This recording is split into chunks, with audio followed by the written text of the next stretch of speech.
we got Mr. Kurt Diable, a.k.a. Wheysted. Yo, thanks for having me, man. Thanks, dude. Appreciate it. Cheers, bro. Cheers. Hey. Welcome onto the podcast. It's been a minute. I can't wait. Actually, it hasn't been a minute. I just saw you. Actually, over some drinks. Over some drinks. Dude, so how did you come up with Wheysted? Also, it's like, okay, you could explain it. Yeah, so my brand is Wheysted, Wheysted, for those that are not familiar with it. Yeah. It's a pun off protein, obviously. Mm-hmm. I'm a big gym bro. Come on, whey protein. Exactly. You're just sponsoring them basically right now. Like, you're just free promotion. I'm waiting for the email to come in for the sponsorship, you know. Ghost subs sponsor me. No, I'm just kidding. Ghost? Ghost. You like Ghost? I like their stuff. Dude, their shit like tastes really good. It's tasty. It's like the Fruity Pebbles, bro. Mm-hmm. Fruity Pebbles is nice. Fruity Pebbles is good. There's also this one actually M just gave me, and it tastes like Cocoa Pebbles. Cocoa Pebbles, like the chocolate? Yeah. Ooh. And mixed with milk, you think you're drinking like the cereal? milk after. It was, yeah. I just had it today for the first time. I was like, yo, this is... Do you think if you consume too much protein powder, like it's really bad for you? No. I mean, unless your protein's over like... So how I like to put it, if you're over consuming your weight and protein for a long period of time, over a month, then you're going to have some issues. Kidneys will get fucked up. Yeah, it's the kidneys. Yeah, it's the nitrate group in it. So, but other than that, like, we don't have a problem with over consuming protein in our society. So it's like... Yeah. So were you just geeking out over whey protein that you were like, I'm going to make it my DJ name? So it took me a long time. I started producing for like 9 months, and then I eventually wanted to like get a gig just to like do DJing and all that stuff. And I wanted to be something about like bodybuilding or weightlifting or something that was my passion. And the issue was I couldn't figure it out. I came up with a ton of dumb names.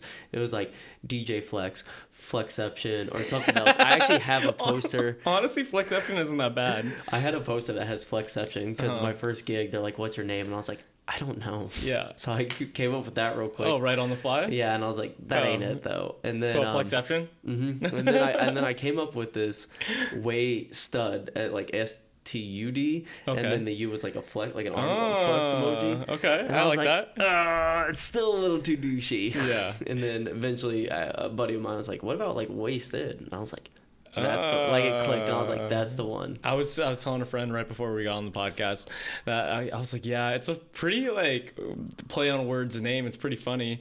And I was like, hey, yeah, it's cool. And he was like, yeah, like everyone just got like dumb names like Marshmallow and shit. I was like, that's cool. You said his name's better than Marshmallow. It is, and it's like the one thing for me too that I love about the name is like it's a commonly said thing, like someone's wasted, but like obviously not the pun of it. So it's easy to pronounce. And then two, if you guys could see it, this logo is on this shaker bottle back here.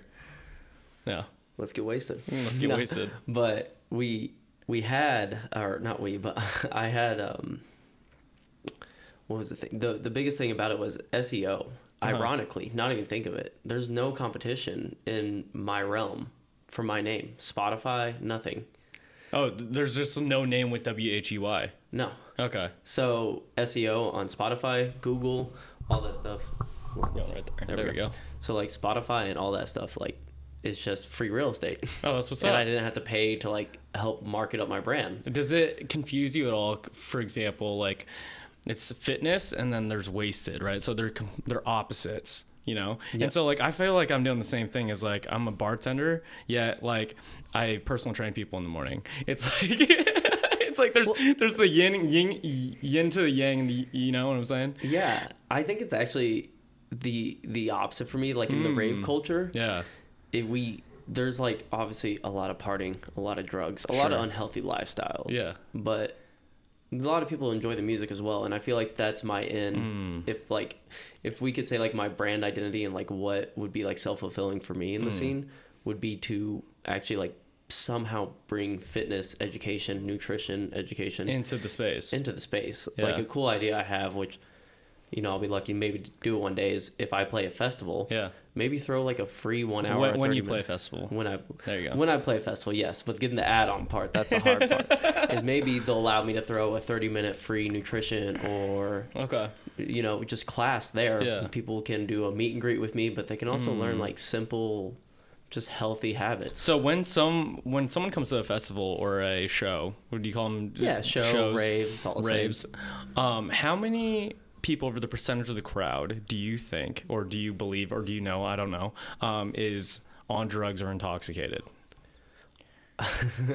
Probably over 50% easily. I would say probably like you're drugs and intoxicated, you're probably looking like 70, 75%. Okay. I was about to say like 50%. I feel like that's low. Yeah. I mean, most people are pretty lit at shows, especially at the end of the night. I would say you're easily over 80%. Well, I think Steve Aoki doesn't drink at all, and he always says he wants people to like enjoy the music for the music versus like being high or drunk.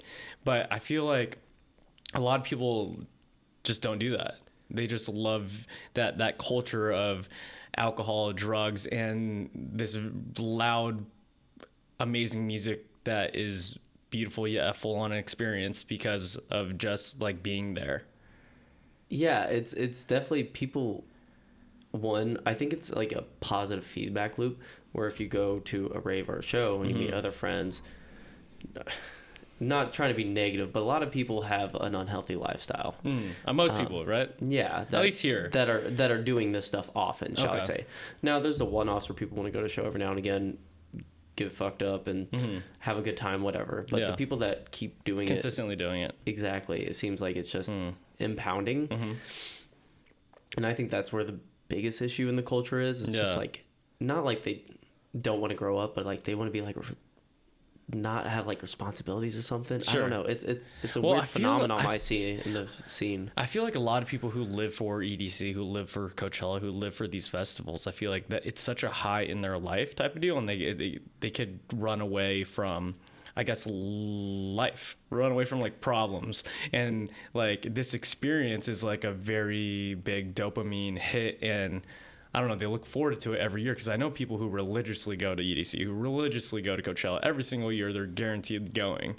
Oh yeah, I mean, I go to Lost Lands every year, right? Okay. It's a festival in Ohio. Okay, it's a big dubstep festival, but Sweet. like it's an escape, and like festivals, I get it. Like maybe that's their vacation time off. So like I really don't judge, as long as you're safe, doing whatever, not hurting anyone else. Like that's pretty much the vibes at festival. Have you ever been to like it? Yeah, so I went to I think I've been to 3. The last one, or the second to last one I went to was it was in Seattle, and it was the one with paint. Glow Fest? No, it was Color Rush. It was something. I don't know. And they kept spraying paint everywhere, and dubstep was going. It was the most disgusting experience I've ever had. And I was just like, like it's like sweat and the paint all over you. And I was like, why do people like this? But like I wasn't doing any drugs or anything like that. So I was like, maybe I need to next time to enjoy this. I feel like unless you're like really in the culture, it's maybe from the outside, especially dubstep. Dubstep is usually not like... Can you explain what dubstep is? To the people out there, I don't think there's a lot of people who listen to this podcast who are big dubstep people.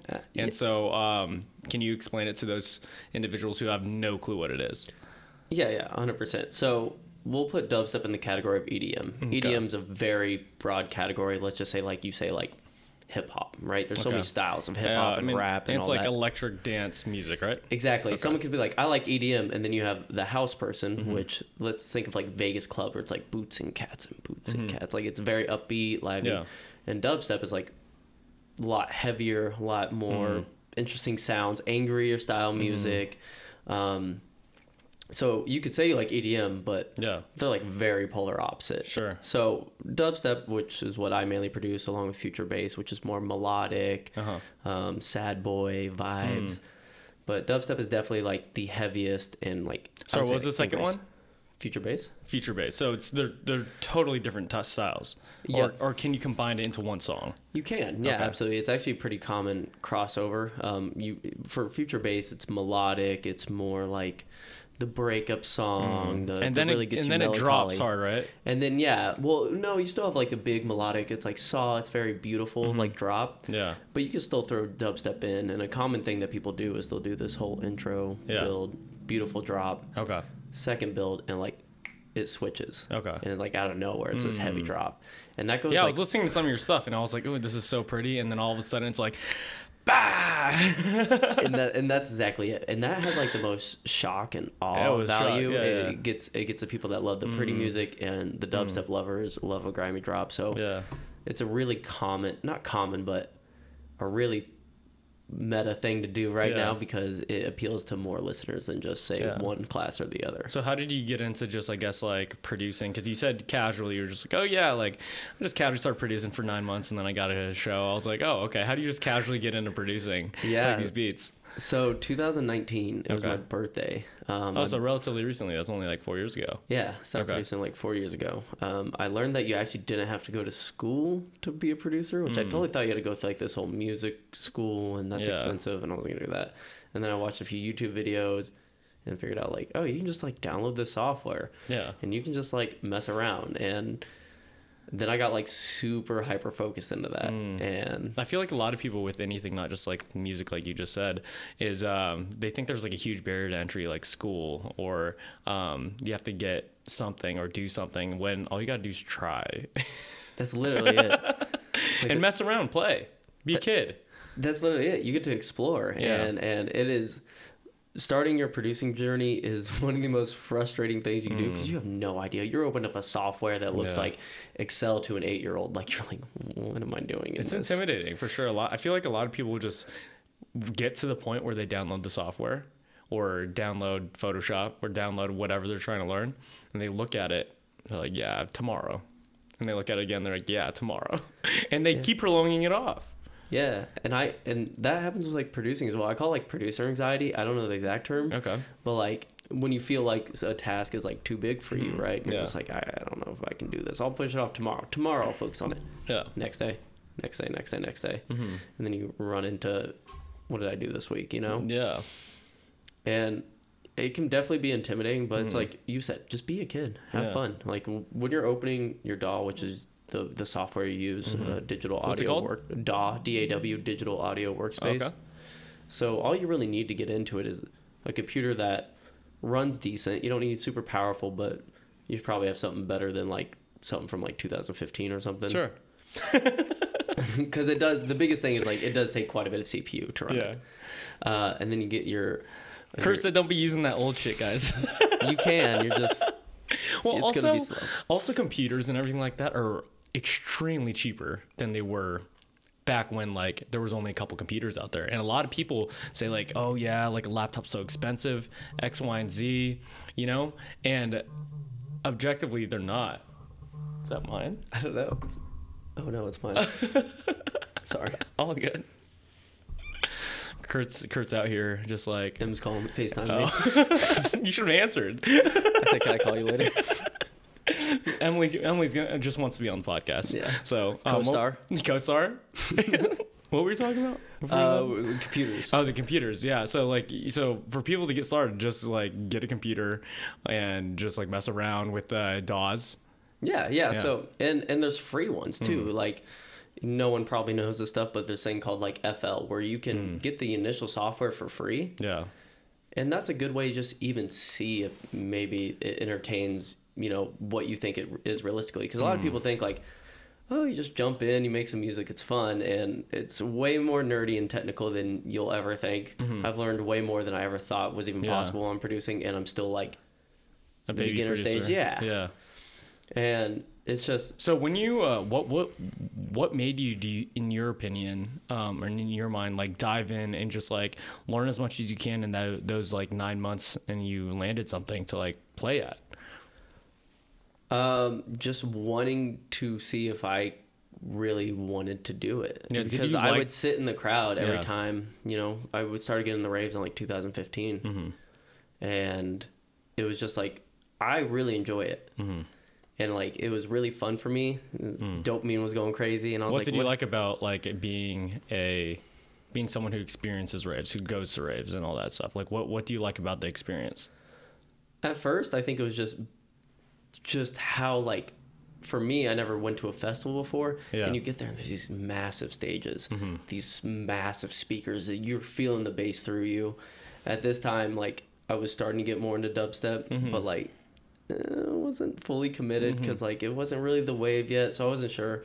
And like at that time, you know, I was still young, so drugs kind of helped. Sure. And then after a while, not even a while, a short time, within like 6 months, I was like, I don't even care about the drugs. Like, let's just go do this. And I would pretty much be like almost a sober raver at that point. And anyways, going forward, like, it was just dubstep really caught my appeal because there's the sound design. So like the aggressive noises, like they're just so cool to me because they just sounded fun. And I was like, can I even make these? Yeah. And it all just started on like, can I make cool sounds? Yeah. And then can I put it in a rhythm that people enjoy? And then just kept like snowballing. So going into the 9 months into my producing, I still wasn't a good producer. I had one song that I was about to release. Terrible. Sure. Absolute terrible. I've unreleased it. I released it like within a year. It got unreleased after I started putting out other stuff. Why wouldn't you keep it out there? Because I feel like people who start with anything, I don't know if it's like YouTube or music and whatever, the beauty about keeping every piece of work out there is that you could see the progression of like how bad it used to be to how good it is now. I still have it saved in private. So like if people want to dive down that rabbit hole, they can. But I feel like it doesn't represent me and my project for who I am. Okay. There's I guess it's just art, man. Like when you first start out, people are probably going to be like, this isn't as good as my current art. It's kind of like that. So it wasn't at a professional level where I think it was like acceptable. It was just like, I wanted to release my first track, so I did it. Yeah. And now, like, I think my first official release was like bringing Bro Step back. And although I am much better producer than I was then, I'm like, okay, like I actually got a lot of. What was the first one that you dropped? Ever? Yeah. It was called Let Them Fight. Let Them Fight. How nervous were you when you were about to drop it or when you released it? It really wasn't. I thought it was awesome. And that's the thing is like, it's like ignorance is bliss, right? Yeah. I was like, oh, you know, it's not like amazing, but it's pretty good. Yeah. And it wasn't pretty good. But dude, there's a lot of people out there who won't like have a very hard time releasing their first book or first song or first whatever, because putting it in the world like is to a lot of people is very scary. You know, like what made you different to the point where you're like, fuck it, it's good enough, I'm gonna put it out there into the world? I was impatient. I would give that advice so I mentor quite a bit of people, right, through like YouTube and all that to help get them going more music. And my biggest thing is like, don't release your first song. Probably not your second. Probably not your first 10. Unless you have like good mentorship that's walking through you and really helping you. Because nowadays in the music industry, it's so saturated. Yeah. Especially electronic music. Like it is extremely oversaturated. So I feel like you really have to have like your branding on point. It doesn't have to be phenomenal. Yeah. But like it needs to be something. Sure. And your first track, once again, doesn't have to be label released here, but it needs to be probably industry standard, at least get it like mixed and mastered by someone else. And mix and mastering is just like the final stages of music to get it to sound to the professional level. Sure. But yeah, be more patient because I feel like it's really important to have like a first taste. Now I don't think you should be waiting like making albums worth of music thinking like, all right, I'm gonna release this one and this one, because then there's like a happy medium. Like it's like you need to build up enough experience to where like you can get your reps in to where like your work is good enough for, I guess, the industry to appreciate. Yeah, or at least like at least somewhat of the if you're checking off the boxes industry standards with other producers, it's kind of like a clique almost. Like producers are very pretentious about other producer stuff. It's probably like okay, so you say you're like a bartender, right? You're making a drink. If I was a bartender at a really fine dining restaurant, I'd be like, oh, you know, like really smelling it, and be like, maybe the tannins aren't really that good. To me though, this drink is amazing. Sure, it's whiskey, like everything hits. Where someone that has a way more developed palate, they're probably going to be like more judgmental potentially, right? I do that all the time. So when I go out and get like a cocktail, for sure, like I definitely judge like shakes, stirs, like how, like I look at every ingredient that someone puts in, you know, and I'm very pretentious might be the right word. Okay, that was a good example. Yeah. You know, if you're getting an espresso martini, you're looking at the egg whites, how it's gonna flip. There's like no egg whites in espresso martinis, by the way. No, there's not. Wait, what is it? No, there is. No. Really? All right. We're gonna make a fun clip out of that, guys. Cut. No, so what makes espresso martini foamy is the actual espresso, but there's no egg whites in espresso. See, you learn something every day. I'm not a bartender, by the way. This is why I make music. That's crazy, dude. But I like the process. But back to, I guess, let's go back to the coaching real quick. Yeah. Do you believe, like, in my opinion, I guess I'll go back to fitness. I believe that you become a better fitness coach or a person who is a better lifter if you could learn how to teach the movement properly or teach the actual movement, right? So I guess for you, did you dive into the coaching of this music stuff because you're like, oh, wow, like, because I'm helping someone learn what I just learned, I understand, I don't know, like a concept better, or how to mix this beat better or produce this song better? It's a little bit of everything. I felt like, so at a pretty early stage, maybe earlier than I should have started, once again, impatient. With my project, I started releasing free YouTube tutorials on how to do like certain things with music, because for me, I was like, oh, I didn't know that. Like, it was my YouTube channel was always like, I wish I would have known how to do this, because you search through what I call like YouTube University, which has everything free, and you can't find it, and then you just F around and find out until you can eventually make it. Yeah. But for me, I'm not like a gatekeeper of knowledge. I'm not like, oh, okay, now that I figured it out like no one else, I'm always like, okay, I wish I knew this, so I make videos. And then people started coming to me like, hey, do you know how to do this? I'm like, yeah. And they're like, oh, like, can you teach me it? And then they kind of started that door for me about roughly 2 years ago, that like, oh, maybe I can teach some people some stuff. So I started doing like free lessons, and then figured out like my value was a little, like, we always underestimate ourselves, right? I definitely agree with that. Like, do you get this often? Like, when someone asks you a question and you're like, in your head, you're like, how do you not know this? Like, I feel like this is common knowledge. Like, you know?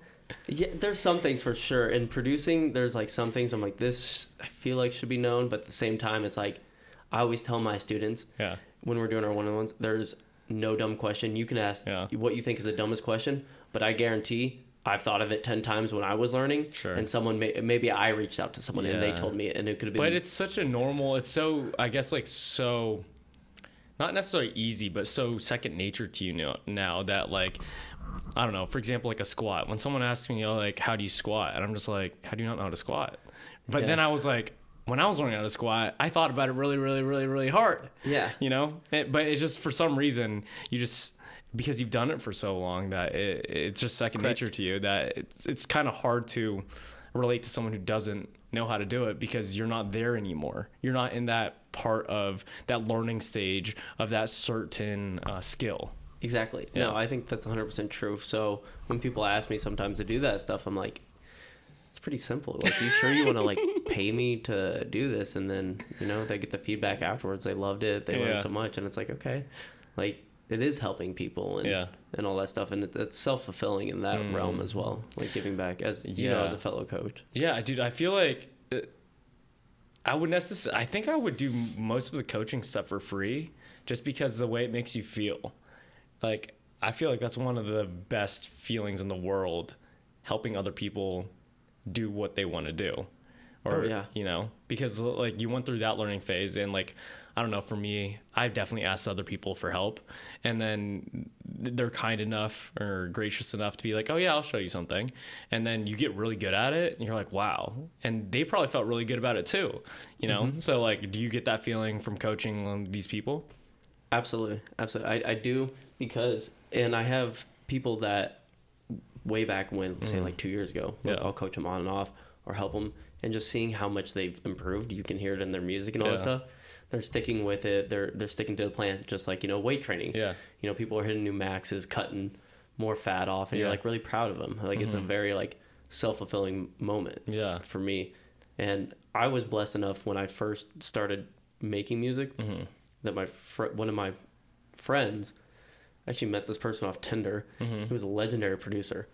One of your friends met this person on Tinder who's a legendary producer. Yeah. Okay. Yeah. And I brand spanking new, like a month into producing, which is like the most baby baby producer ever, right? Sure. I don't even know the software fully yet, or even know the terminology of stuff. Are you calling yourself a producer 1 month in?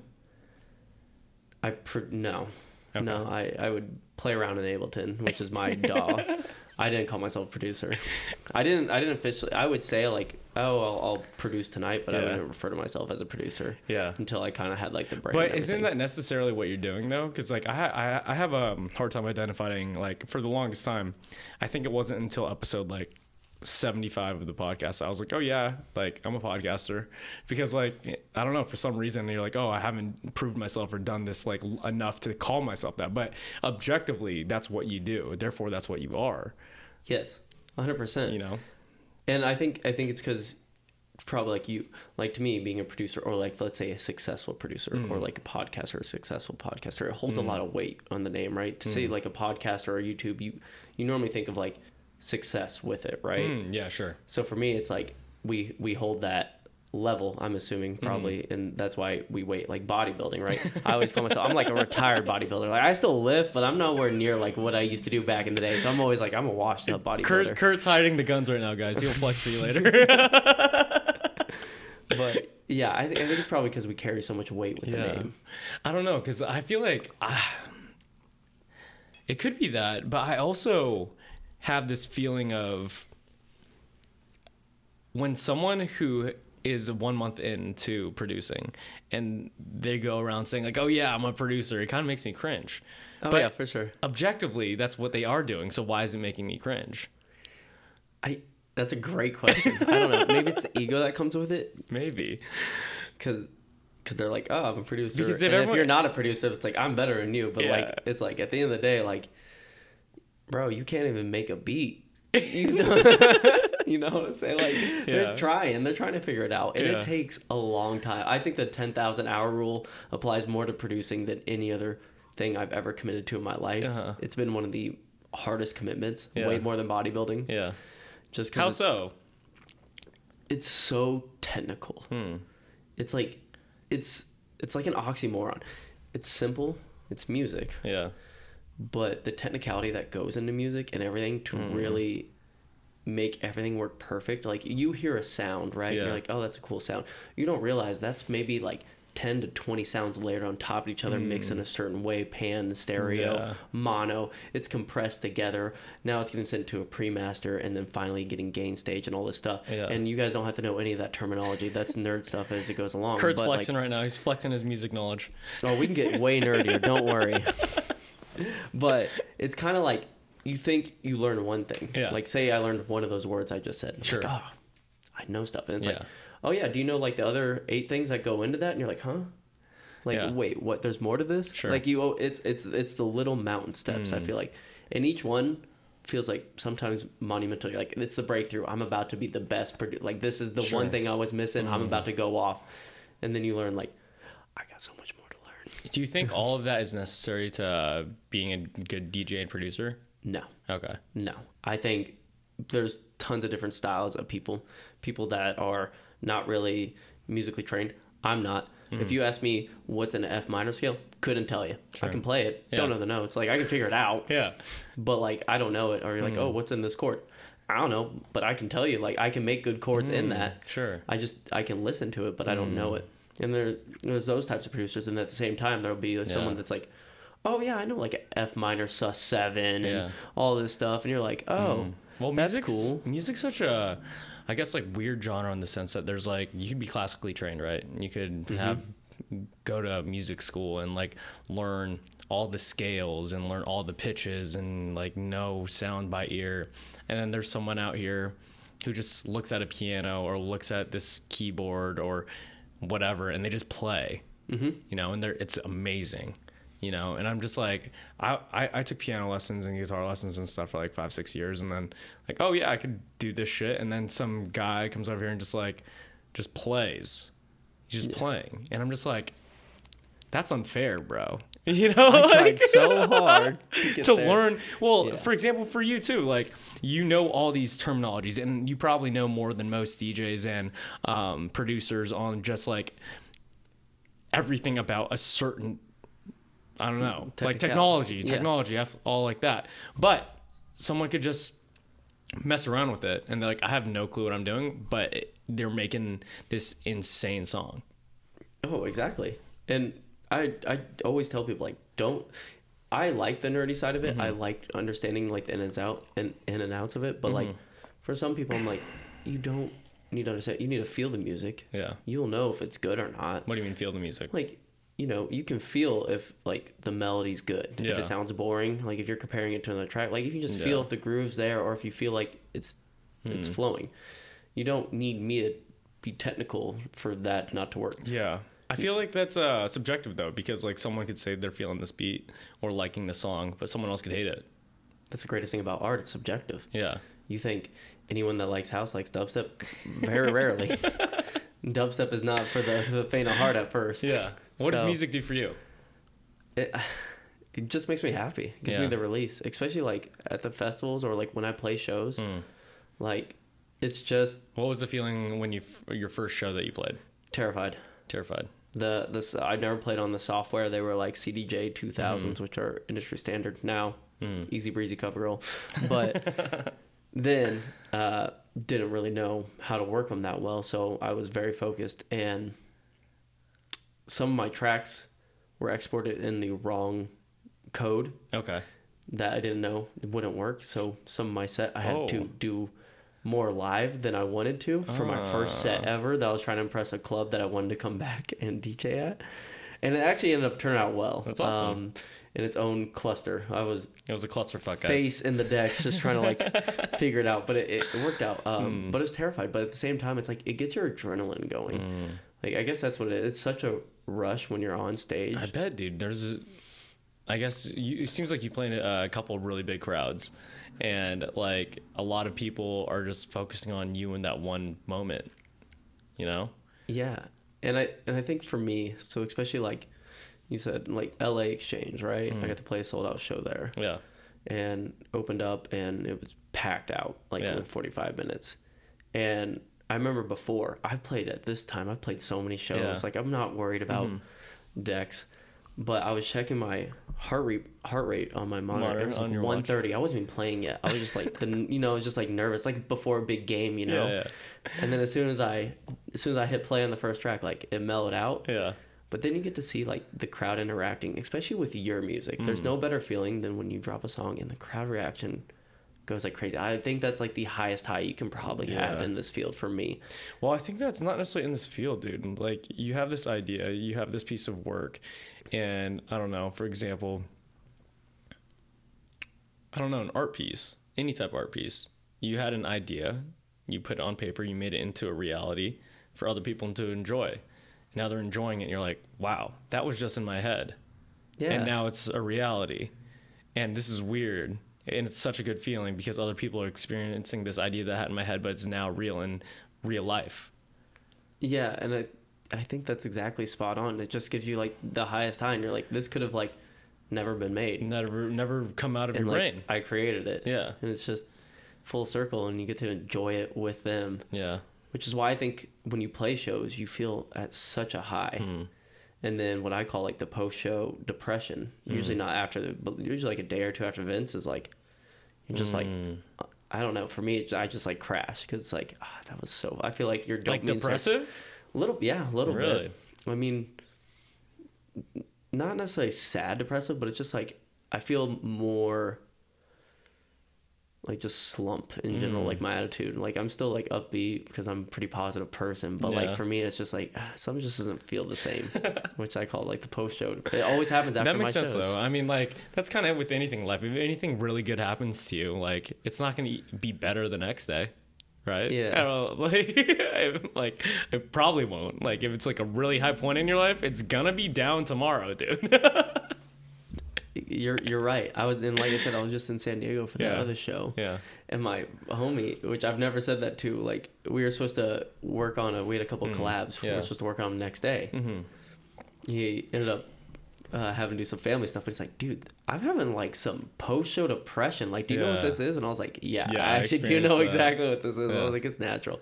But he kicked back. Next day, he's like, all right, I'm good. I'm motivated. I'm so motivated right now. Like, he just came out. He's like, I'm ready for the next one. Let's go get it. Yeah, let's get this. Yeah, so. For music, what do you call it? I guess for me, I used to play a lot of guitar, so I would listen to like the John Mayers, Ed Sheerans, like Gary Clark Jr.'s, like all these things. Like I'm like acoustic is like my shit that I listen to. Like I'll go to a rave or a festival or whatever and just like experience it with friends, but that's not my jam. And or it is my jam, but it's with like a community. Yeah, it's more like experience live. Yeah, like I'm not gonna be in my room and just jam into dubstep, you know. I will, but I understand your point. No, for me personally. No, I get it. I get it. Right, 100%. and so there's like a structure to the songs that I listen to that I feel like been around longer, which is like verse, chorus, bridge, chorus, done, right? And I guess what's the structure for like EDM or dubstep, because it's not that.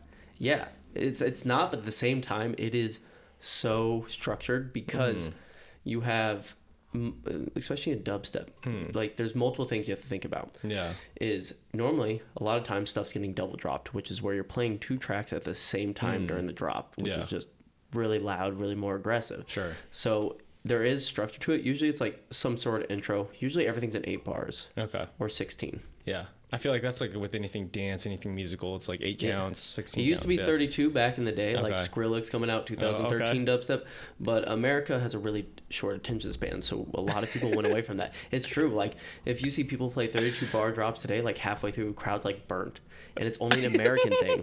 Really? Yeah. I feel like Europe goes hard, bro. Europe's cool with 32 bar drops. Yeah. My other people that played in Europe, like, oh yeah, other countries I think it's because like Americans, bro, they can't jump and go hard for 32 seconds. The Europeans are skinny, bro. They could do that all day. I don't know. The Americans go hard. The drugs go crazy. I don't know. I'm talking about my guys. It's a attention span for the most part. But yeah, usually you're like, say like 8 bar intro. Okay. 8 bar verse. Or, you know, then you're going either to the chorus or a breakdown. Or you can go intro, verse, chorus, breakdown. Okay, what's the breakdown? Breakdown, usually you're going to have some type of loss of energy of something. So you're either going to take away maybe the drums or something, maybe let the vocalist kind of stand. Sure. Because you're trying to pull away energy. Yeah. And this doesn't always happen. You can go intro, verse, chorus into a build. Okay. But sometimes you're trying to break up the energy that you built up, because you're going to be coming in with a build, which is going to build energy, usually 8 bars, sometimes 16. Yeah. And then you have the drop. Sure. So then your drop's going to be 16 bars. Okay. And then in today's standard, you're going to go back into a build straight away. Yeah. Go into another drop. Drop 2. Then you have a full breakdown, usually 8 bars. Going back into your verse, chorus, and then build 3. Yeah. And then drop 3 and then outro. Okay, so it's similar. It's like cyclical, but it's like it's actually more complicated kind of. It's not just like verse chorus. It's like it has the breakdown. It has like a build up, and I think it's probably simpler than most music. I think it's more like emphasized. Because why do you say simpler? Just because there's usually you're knowing when the next part's coming. First, like when you're doing acoustic music, right? Yeah. And you're hitting that chorus, maybe you're adding another something to the chord, you're belting a little more. It's a little more, where that's smoother. Yeah. You don't have to worry as many elements, where in EDM you're either take away the drums. That's very obvious. All of a sudden the drums go away. Okay. Or say the clap goes away, or an instrument gets pulled out all of a sudden, where it's just more dramatic. Yeah. Build, you're gonna know because you're gonna hear the drums. Yeah. Like it just, and all the risers are gonna start building tension in it. Yeah. Drop, you're gonna know 100%. At least I'd hope. Sure. Yeah. You would be special if you didn't realize like what's going on. You're just like, oh, when's this music gonna drop? And it's like everyone else is going. You're like, huh? What do you guys hear? I can't. So I don't know. I mean, it's probably because I listen to it all the time. So I'm like, oh yeah, I know all this part. Where you're acoustic, you're like, I know all this stuff. Where I'm like, maybe that is the bridge. Yeah. There's something with like, I guess music in general, like for me, I'm a very lyrical guy. Like I like poetry. I like quotes. I like and it really hits deep when someone says like a line drop that like I'm like, wow, that was like in depth, and like there's way more meaning behind those like 5 words or that verse, you know. And like it'll hit a part of your, I guess not necessarily soul, but like an experience in your life. That's why it makes you feel a certain way.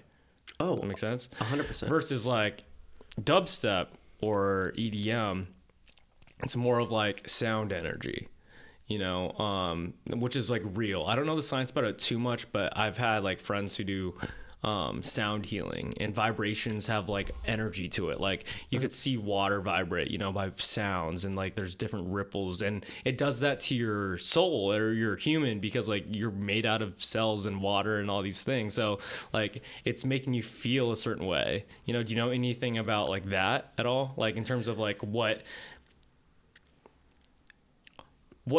the lyrics do for me is what these sounds do for most people at these festivals, in my opinion, because they wouldn't be there if not.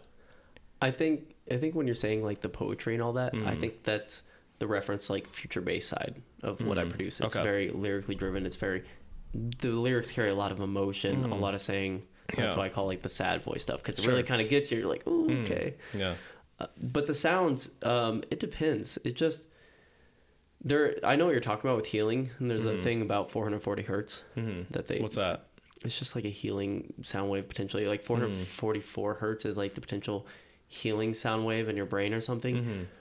I haven't gone that deep versed in it, but a few people really go by it. Yeah. So there is that part to it, but I think at the same time, the music live, you hear dubstep on your phone or something. It's nowhere near the same as you at that festival 100%. In the crowd, feeling the energy of the crowd, feeling the bass literally like blasting you. I don't know if that's going to be healing you, but it's just, you literally, you know, no, you feel it. You feel all the way through. Like, especially if you're on drugs, right? Yeah.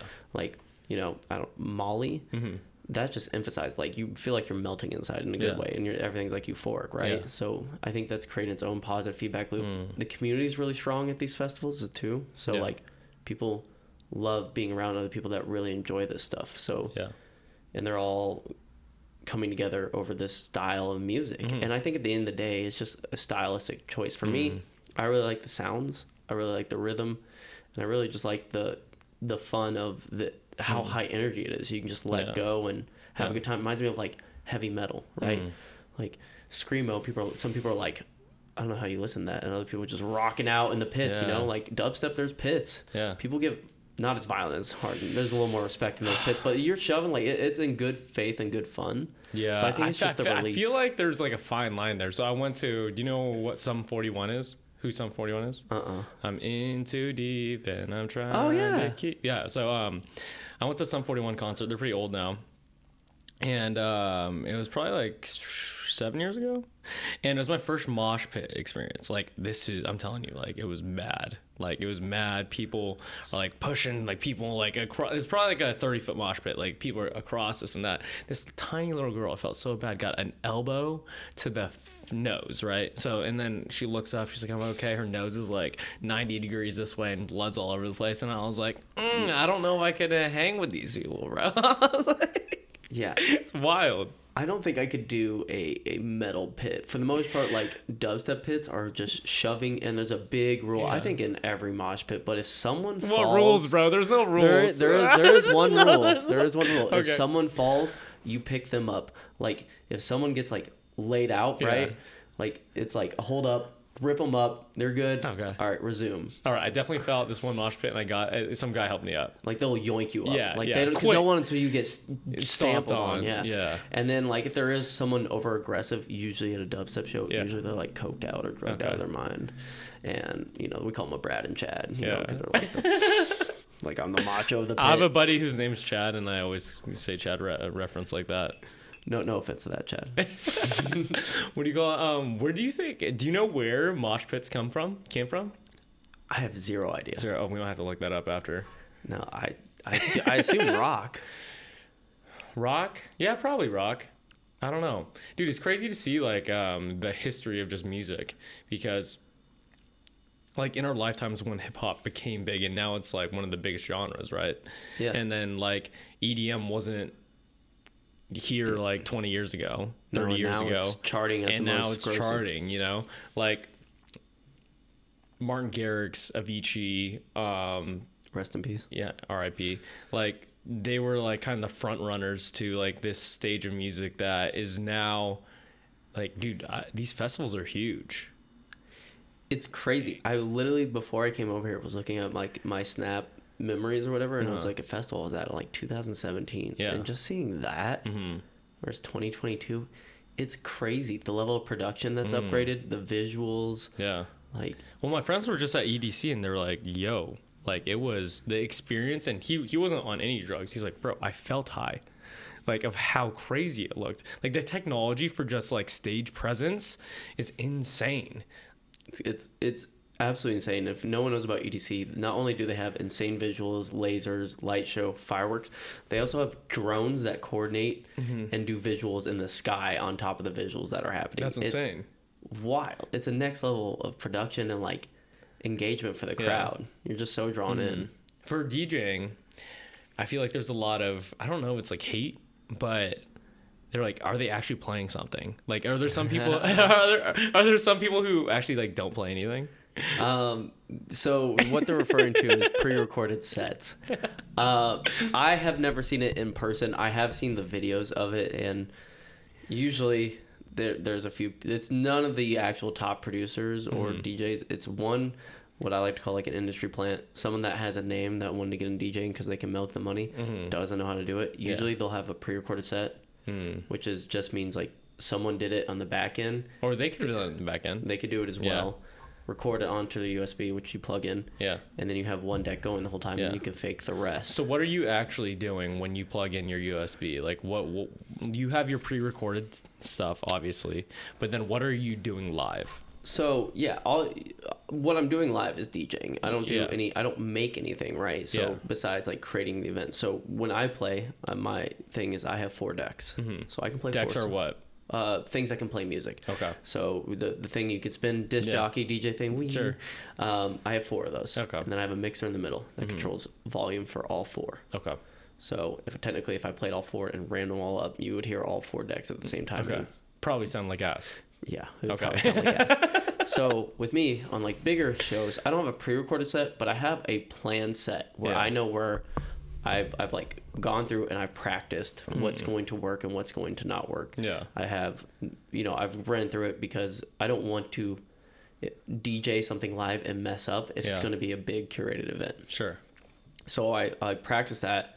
I load it into my flash drive. I plug in, and then I'll load my settings, which is just like little variable things that I like, and then I load up, say, track 1, 2, 3, 4, and I'll start playing and interacting and go through the night. Yeah. So if I need to double something, but I don't really do pre-recorded. There are things called edits, though, which is like, say, a transition for if I wanted to do a really cool transition to song 1 and 2, but like I wanted to add extra drums or do an extra fake out layer, which you couldn't do possibly DJing live. Like it wouldn't be possible because it's not there. You would put that in your DAW. You'd put track 1, add the other stuff you wanted, like you're producing pretty much. Yeah. And 2, and then you export that. Now that's an edit. Now say you have Wheysted track 1, Wheysted track 2, and then you have the build section or whatever you did in between. Yeah. So that's like an edit between 2 songs. And so for the edit, is it on that hard drive that you could play? Like yep, it's all on a flash drive. It's super nice. USB flash drive. You plug it in. People still use those like that? Heck yeah, they're clutch. Because like I remember using those in like first grade still. That piece of technology's been around for a minute. And they're amazing. Yeah. I don't have to plug in my laptop to these things. I don't even have to like carry a laptop on stage. It's just I usually have 3 USBs that all have whatever I'm going to play that night, just in case something fails or something. I don't know how they're going to like upgrade it even more so than that, because I remember like early ages of like, I don't know, maybe first grade. Like my dad had like floppy disks, and I was like, those big squares were this tiny thing that we store so much information on. Yeah, I don't think you really. I don't know what would be the next move, honestly. Yeah. If I'm thinking about it, like I'm trying to think maybe some type of faster smaller solid ones. state. Like they have really small ones, but like it's still like they still have the USB to it. Like it's not a big stick anymore. It's like smaller, Not at all. What do you call it? So you got into DJing in 2019, right? Yes. And I guess before that, was it mostly fitness was a big part of your life? Yeah, fitness was my whole brand back then. I wasn't Wheysted or anything, but I did do, like, I was a bodybuilder doing competitions, and then I was coaching for bodybuilding and all that stuff. Oh, you're coaching for bodybuilding. Do you still do that? Off and on, yeah. Okay. But it's very, like, I have like 1 to 3 clients at a time because it's a lot. It's a lot. It's a lot of energy that you have to give to people. What do you call it? So for, I guess, like, fitness wise, like, why is fitness important to you? I think it's just fundamental to a healthy life. Yeah. I think there's no way around it. You can't cheat the system. Yeah. Health is health, and you gotta, like, you can't fake fitness. You can't. I feel like you can't buy it. I mean, you could, like, get surgeries and stuff and this and that and take medicine and all, but that's not actually healthy. That's just masking things, right? It's one thing that, like, I believe health is wealth, and, like, I'm so fortunate that I luckily found a passion in something that's really good for me at a young age. And yeah, I just think it's one of the things that you just have to show up through your whole life, but it pays its own dividends. Yeah, dude, I have, like, all these clients who are very well off, I guess, financially, and to see them not be actually healthy, like, they let their bodies go and stuff like that. I'm just like, yo, I have a better quality life than these people because I decided to take care of what I have. You only have one body, right? And you only have, like, I guess, like, people, I always say that all you have at the end of the day is your body and your character, right? You could take away everything else, and you could also achieve everything else. Oh, I love that. You know? Yeah, that's great. And if you don't show up on time, if you're always late, if you're mean to your friend or say some shitty thing, like, your character goes down, and it's hard to gain that back. It's really hard to get that back. For your body too. If you decide to eat really, really badly for, like, 10 years, it's really difficult to get that back. You know, like, when I tell clients, they're like, I want to lose 50 pounds in 3 months. I was like, how long did it take you to gain those 50 pounds? Like 15 years? Okay. Like, it's going to take a lot, like, way longer than 2 months, you know? And are you going to want to do the level of bodybuilding sacrifice that people that really can achieve that weight loss in that time, that amount of sacrifice? Average person is no. And one thing about that you said about character as well that I always like to touch up on is, like, you can do 100 things right for someone and mess up once, and that taste of you messing up once will always be there versus the 100 times, no matter the percentages, which is why character is so important to me. Like, positivity, there's always going to be something terrible in your life going on. No matter what, outside of your control, inside everyone's of your life. Everyone's life. At all times. But you are in control of your happiness. And for me, sometimes I wake up on the wrong side of the bed for no reason. But at the end of the day, I always get to remember, like, I got to wake up today. I don't have to go to war. I have, I get to go to the gym. Some people see that as a task. I get to go to a privilege. A nice functioning gym that has weights, AC. I get to go work out and put my body through this rigorous physical activity. And that's, like, a blessing to me. And that's what I try to put, like, on the hard days. That's what I, like, root myself in. And always after my workout, you'll know this. No matter, like, how bad of a day you have, if you go through, like, some physical exhaustion, I feel great. The endorphins can change my day no matter what. There was a couple studies that, like, they said the number one, like, cure to, like, depression and, like, clinical depression is, like, moving your body, like, doing things, bro. Like, our ancestors had to fucking, like, hunt and, like, hike and, like, move their body and build shit, and, like, and we're so privileged to the point where, like, it's kind of deteriorating. Like, you don't need to do that anymore. You don't need to move your body. You don't need to do anything. We have all the technology tools. Like, bro, our food, we could DoorDash and you just walk outside and you're like, oh, there's this nice heated meal that someone delivered to me from this place that I did not need to hunt and fish or grab materials from. Exactly. I'm just like, life's easy, dude. You know, and, like, back to your perspective about, like, I don't need to go to war, all these things, like, the shit that some of my friends said that they've been through in the military, it's, like, crazy. And then, like, I listened to, like, some shows. Like, have you heard of Soft White Underbelly? No. So it was this show with this guy used to be a Google photographer, like a portrait photographer. He made a good living and he just wasn't fulfilled anymore. So he started interviewing prostitutes, homeless people, drug addicts. Yes, I have heard. It's actually someone just told me. Wait, did you tell me about this the other night? Actually, Oh, we did talk about the other I was night. like, wait, literally someone told me this last week. Okay, yes. Yes, I told you about it. And dude, it puts stuff in perspective because, like, that wasn't ever part of my reality. Like, I never grew up with gangs around me. I never grew up with like friends who like got raped by family members or anything like that, you know. And if you just see a glimpse of it, watch this guy's video of an interview with someone from this lifestyle, you're like, yeah, going to the gym is a privilege. Like, yeah, you know. And like, oh, really, I gotta go lift weights today in this nice beautiful gym with AC. You're like, shut the fuck up, dude. Like, go work out. It's a privilege. Exactly. Like, I've been on this like recent self like finding thing where I figured out like when we go through these physical exhausting things or stuff that's mentally hard, I'm happier. And like weirdly enough, it's like Andrew Huberman. You know, I don't know if you listen to him. A good amount, yeah. So like, you know, his whole like cold shower therapy and all that stuff, and I started doing that as well and tied into it, and like it really does make me happier after I go through all this stuff. It makes zero sense. Because I was like, at first I was like, this sucks. F that. I'm not doing that again. I'm too cold. I mean, he gives the science about it, like cold shock proteins and stuff like that. But like, also, it just, dude, our ancestors didn't get to choose how hot their water was. No, we're soft, dude. We're so soft. We're not even able to catch up to our technology. Like, this is evolving so quickly. This phone in my hand, know. I can run a business without even having to move from this. Right? I can do anything I want in the power of my hand. Yeah. Dude, that's wild. I mean, it's to the point where you can't live life without it. Like, dude, I can't get to your house without my phone.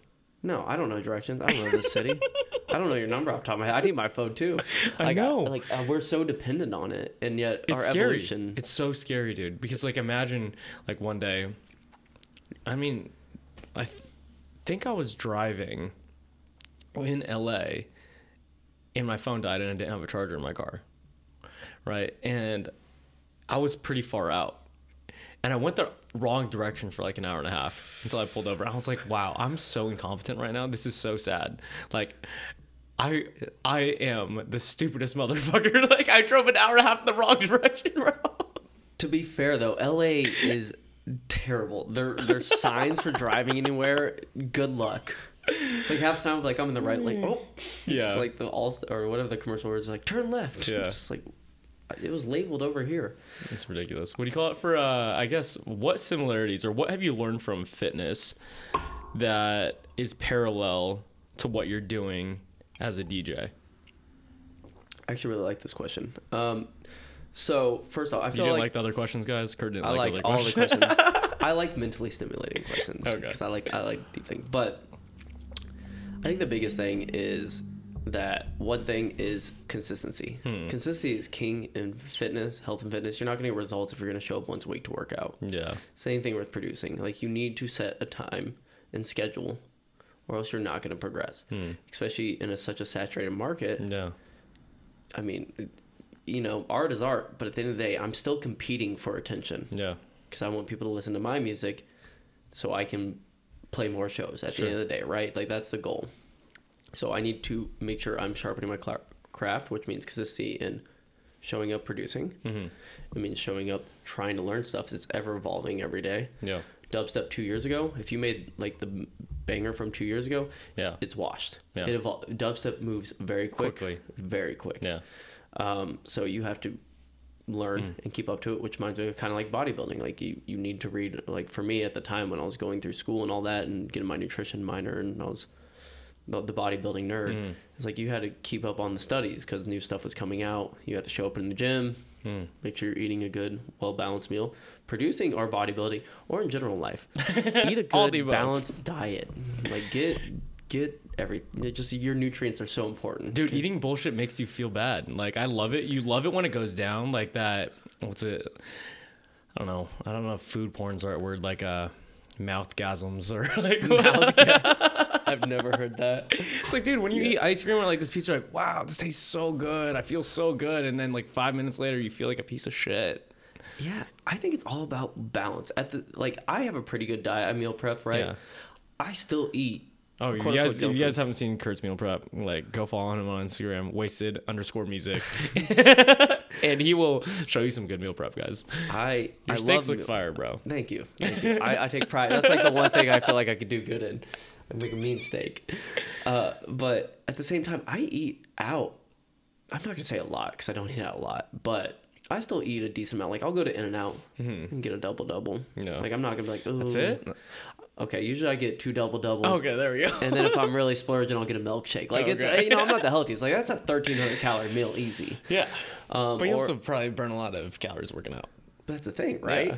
Is like I show up to the gym all the time, sure. So it's like it's okay if I do this. You know, one burger's not going to make you fat. One salad's not going to make you skinny. It's all about your consistent life choices. Yeah. And for me, it's like 90% of the time, I'm doing good. I'm showing up. I'm eating right. But at the same time, I'm not going to be the person that isn't going to enjoy a meal unless like it's I'm prepping for a show or something where I have to be like very strict. Where it's like if I want to go out and eat or if I want to go get someone, I'm probably going to go do it. But I also don't have like I feel like the biggest splurge mentality. Like I'm pretty good at just eating my meals for the most part. That discipline is like unique though, bro, because like that's why addiction's like a real thing. Like people will have a certain substance, if that's alcohol or bad food or gambling or X, Y, and Z, and they just do it enough and then they can't stop themselves from doing it.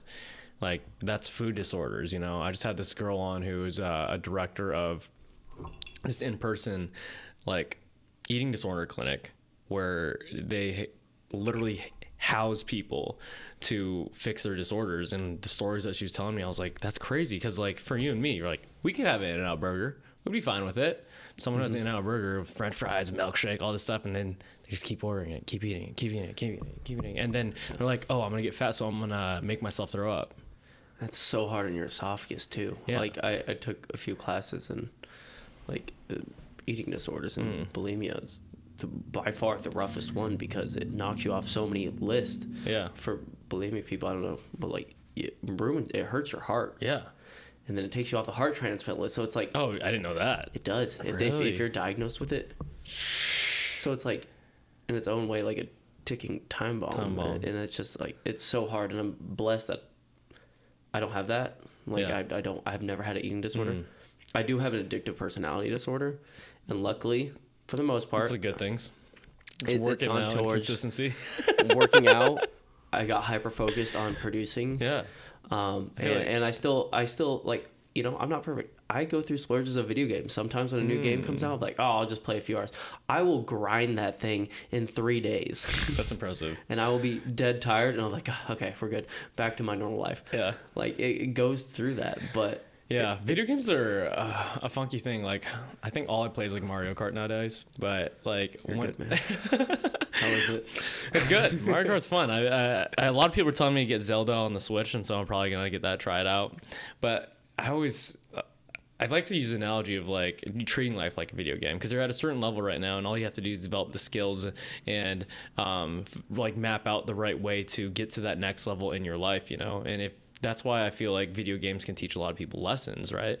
And not just like if you're playing like a fighting game or this and that, like it helps your reaction skills and everything. So there's like a benefit to that too, you know, like you being able to finish that video game in fucking 3 days and then just like, oh, I'm done with that, probably helped you on your real life. You're like, oh, I'm going to produce all this shit really quickly. Like it's a game. Yeah. So the biggest thing that a producer that I look up to, his name's Wooly. Wooly, like the mammoth. Okay. Come on, Wooly, not the mammoth. Yeah, exactly.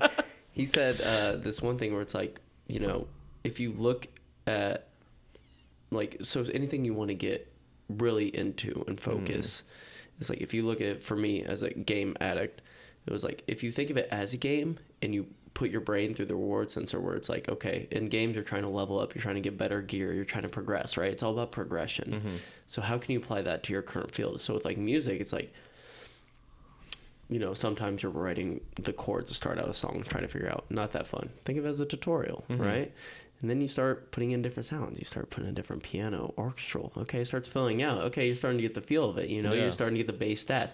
And then you start putting together this track, and all of a sudden it feels like it's progressing. And then, like, for me, it like rewired my brain to help like focus rather than when I get into a hardship in producing. When I first started doing it, I would go to video games. I was like, this is hard. I'm going to go to something that gives me easy dopamine. And now it's like, this is hard, but it's the same thing as finding a Dark Souls boss or something that's supposed to be hard, right? Yeah. I have to figure this out. I need to figure out what's not working. And for me, it's like a fun little game of like trying to solve the issue. Now, sometimes that doesn't happen quickly or even in that week. And sometimes I'm like, I don't know what to do with this. Yeah. I'm going to back shelf this. Yeah. But, you know. But coming back to it's the important part. Hopefully. once I feel like I have something for it. But it's just like, you know, Mario Kart, right? Well, Mario Kart got boring to you. Well, maybe I want to play Mario Party, right? Sure. That's my new song I'm working on. I don't know what you're doing. Or Zelda. Sorry, Zelda. There you go. I'm playing Zelda now. And that's my new song. So maybe I was working on a dubstep track. Dubstep seems frustrating right now. I'm going to do some future bass. Or trap music. Or if I'm really burnt out, I'll just make some beats for fun. Like, who cares if it sucks? Like, I'm never going to even put this out. It's just for, like, mental exercise. Yeah, just have some what do you call it? It's like mental masturbation. Yeah, exactly. So back to the consistency part and, like, all these things, the parallels of like your bodybuilding into your music. How is that taught? How can someone develop those skills of consistency, like hyper focus, like all these things that have made you progress in these fields relatively quickly and got really good at it? You have to have like a deep want for it. Like it's something you have to want. I think at the end of the day. But I feel like everyone, regardless of how good you are at something, like everyone wants the same thing. The difference between a successful man and an unsuccessful man, or a successful woman, unsuccessful woman, like their desires are the same. Yeah, but their day to day and how they apply it's different, right? Mm-hmm. So I could want to be a very successful producer, right? Mm-hmm. But if I'm putting in half the time as someone else, even if I'm more talented, they're going to catch up. Sure. Like talent only carries you so far, right? Yeah. Just like bodybuilding, like it's like those people in high school that were kind of like, you know, naturally jacked. And then you got in the gym and they didn't, and he passed them. It's like, I'm not talented. I used to be scrawny. Yeah. You know, like in ninth grade, I think I was 5'4", like 90 pounds. No. Yeah, like I've always in high school. Yeah. Really? Like and that's when I started getting in the gym. And from 90, I think it was like 90 or 95 pounds when I hit ninth grade. I graduated high school at 150 pounds. Okay. And only 3 inches taller. Come on, 60 pounds in 4 years. That's a lot. Gym was a blessing. Yeah. But for me, I think it's for any success. Yeah. Is your want has to be like a deep meaning to you. It can't be something superficial. Yeah. Like if you're just like, I want to go to the gym so I look great for the ladies or whatever, you know, it's just like, okay, like that works for a little bit. Yeah. But then once stuff starts getting hard, when you have to actually like level up your diet, really train to progressive overload where you're not getting the beginner gains and you have to actually put in way more effort, right? Yeah. Like if your one's not good enough, you kind of either plateau, fall off, or you have that breakthrough moment. Yeah. And my dad said something to me when I was really young that stuck with me my whole life. And he's like, if you want something more than a drowning man wants that last breath of air, you will truly succeed in life. Yeah. And he's one of the most successful people I know. And I don't know when he said that to me, I had to be single digits of age. Yeah. And that has like always connected to me whenever I feel like. That's even deeper than like Eric Thomas's famous quotes, like you want to succeed more than you want to breathe, right? But like what your dad told you, want to succeed more than a dying man's last breath of air. Drowning man's last breath of air. You know, like that's even deeper than if you want to succeed as much as you want to breathe. That's like last breath. That's like, oh, this is like, if I don't do something, this last breath is the last breath I'm going to take. That is way deeper than just like, oh, like succeed more than you want to breathe. You know, like it paints a picture of that desire is way stronger.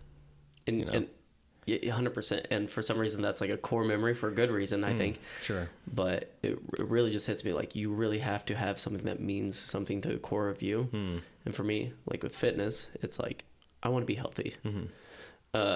Now, all the bodybuilding part of it, I think is just something that's part of my schedule that it's become a routine. It's part of your life. It's just, who I am at this point. Right. Yeah. And then with music, it's like, at this point for me, like my one is, well, if I quit at any point now and I give up on myself, then I'll never know. And then if I have a life of what if, like that would be way worse than going for broke and then knowing it didn't work for me. Yeah. The biggest thing, you used to play baseball, right? Yep. So like I used to play golf. I wanted to be a professional golfer for the longest time. And I tore a ligament when I was in high school, and I was going to play for UOP or like Pepperdine. Like I had recruits, but then like no one took me just because like I was hurt and X, Y, and Z. And so I decided to play at community college, right? And my parents really didn't want me to go to community college. They're like, yo, you're smart. Like you got into these schools, like just go like to a 4-year college and like get a degree, like fuck sports. But in my head, I was just like, I don't want to live with that regret of like not knowing. Like what if I turned 40 and I'm like, dang, I could have been a professional golfer. So like I played it out. I played the 2 years at community college, tried, and like it didn't work out. So now I know. I was like, okay, I tried my best to like become a professional golfer. I will never have that regret of not being it. And so that suffering, I guess, not necessarily suffering, but going to community college instead of like a nice 4-year, I ended up going to UCLA, really cool thing, this and that, like ended up getting in my degree eventually. I'm not saying you need it or not, but like I proved to myself that like, okay, I know for a fact I will never be a professional golfer. And when I turn 55 or whatever age and wake up and be like, oh fuck, I could have been a professional golfer. Like now I know I would have never. Yeah. No, 100%. One thing, M told me you're a golfer. I didn't know you're that level because I was talking about like, oh, I haven't gone golfing in California in like a year or two. Like, I need to go golfing. She's like, you should go with Nate. And I was like, yeah, I don't want to get, like, I'm the type of golfer. It's like, yeah, it looks like it was over here. I don't know. That's fine, bro. All the people who I golf with now, it's like just fun and games, and then smoke a cigar, have a flask, bro. Okay, all right, we can go then. I don't want to hold you back. You're just like, God, are you 3 over par? 4? No, golfing out here is like, I hate it just because like it's so slow. Like you're playing like a 6-hour round. It's a full day. Like unless you go at like super early in the morning or super late at night when you can't finish a round. Yeah, it's dark. Good luck. Glow in the dark balls are needed. Good luck, dude. And it's so expensive, dude. Are they? I haven't gone to any of the actual courses here. They are. I mean, like a cheap-ish course is like $50 for a round. Okay, but like I don't know. It's pretty bad. But if it's during like a prime time, you're paying like $80, $100. You know, I don't know. I just remember like me as a kid like playing rounds for like $3. 3? Yeah, like there was this like it's called youth on course, like when you grow up, and like I probably couldn't play golf out here like growing up just because like probably the prices were still there. But dude, like really nice golf courses, like $3 rounds, $2 buckets, and like that's how I got my reps in early for that. You know, it's like out here, it's definitely not the case. No, I can't imagine. Bucket of ball is probably like $10. I think it's more, like for a large one. Yeah, that's for 5 balls you need. What do you call it? So tying it back though. Yeah. Sorry, I didn't mean to get off tangent. Yeah, no. With baseball. Yeah. Baseball was actually the reason why I got into lifting in 9th grade, because I wanted to become stronger. Because you're 90 pounds and like you can move it all. I wanted to hit the ball further, throw stronger. Were you a pitcher? No, yes, I was. Kurt's trying some Keeling Irish whiskey, guys. Oh, sounds great. Sorry, continue. I was actually first base, and I'm a lefty southpaw. And I pitched until, at 9th grade, I was not pitching. I actually pitched the game in 7th grade, where I pitched the whole game through. And cheers, thank you. Cheers, brother. And I actually kind of hurt my Tommy John. Okay. So I was eerie of pitching because I already knew a pitcher's history is not long in baseball. Yeah. So I was already why is that, dude? Like everyone always gets like elbow problems and shit. It's just because how you're throwing is so much force on your Tommy John here. Yeah. It's just not a natural. So it hurts it. Where like, shortstop. Yeah. Any other position, you get that step. Throw, you're getting momentum, so it's not all reliant on here to snap. So it's either your rotators or your Tommy John that's going to give. So luckily, I was already kind of out of the pitching phase, which is fine. I loved it, but I always felt, like I said, I always felt sore afterwards. Yeah. Because it's just not a natural movement. I even started pitching to put less stress. I would pitch like almost like softball-y. I would sidearm it. Yeah, I started sidearming for that season because it took me like a full half season to recover from that game, because all of our pitchers, I remember they were like Boy Scout camp or something back then. So I was like the only one left. And I was like, okay. But I played first base. I was a great first baseman. However, I am 5'7". Okay. So, short. Short kings, baby. Short kings rise up. Not the most preferred for first base. So I got into high school. I mean, I'm a fast sprinter. Yeah. I had a 4.4. Oh, that's solid. Mm-hmm. And they're like, why the fuck are you in first base? Go in the outfield. Yeah. I was like, I don't know. I just always played first base. So then I went to the outfield. Loved it. I got center field. I loved it. They loved me out there. It was a win-win. I was like, I don't have to take ground balls or a bad throw and body it from my third stop or my third baseman that can't throw it. Yeah. So all through high school went there, and I was going to Mizzou to play college ball for outfield. Same thing with you. Injury-wise, I was playing on a showcase team. Okay. And one of these sprinkler systems in the outfield, so like the self-watering systems, they kind of pop up. It was still kind of pronged. It was like halfway, and it was a short hit ball. So I was sprinting over and like diving inward. My thumb through my glove caught it, and it broke. Yeah, broke it clean. So I went to college with a broken hand, and ended up getting rehabbed and getting to play a semester of college ball. But like you figured out baseball was no longer my passion. Sure. It was in high school and all that. I really wanted to be an MLB player, and then I was like, it really fell off in college where I was just like, I don't know if I love doing this as a job as much as I thought I did. Well, it's hard because when you're young and in these development stages, whatever you do is who you are, right? So you identify as a baseball player, and that's it. Like, your worth is how good you are at baseball. 100%. My worth was how good I was at golf.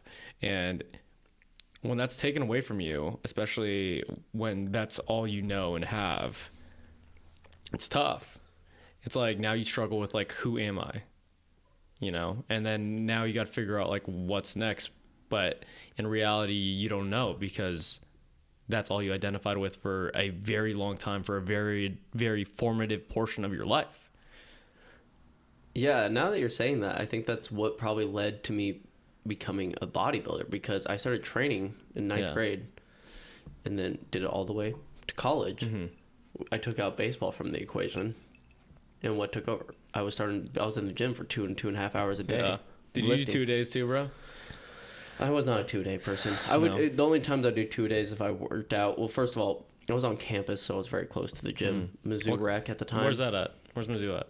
Columbia, Missouri. It's like smack dab in between Kansas City, St. Louis in the middle. Okay. Mizzou's Rec, it's amazing. It's solid? It's so nice. It has a pump room. Wow. Just jam in the middle. They have a pump room? Yeah, it's all like the trend out bros. No. And there's 3 tiers to this facility. We have an Olympic-sized pool. We have a lazy river. We have all this other stuff. I'm jealous, bro. Steam room.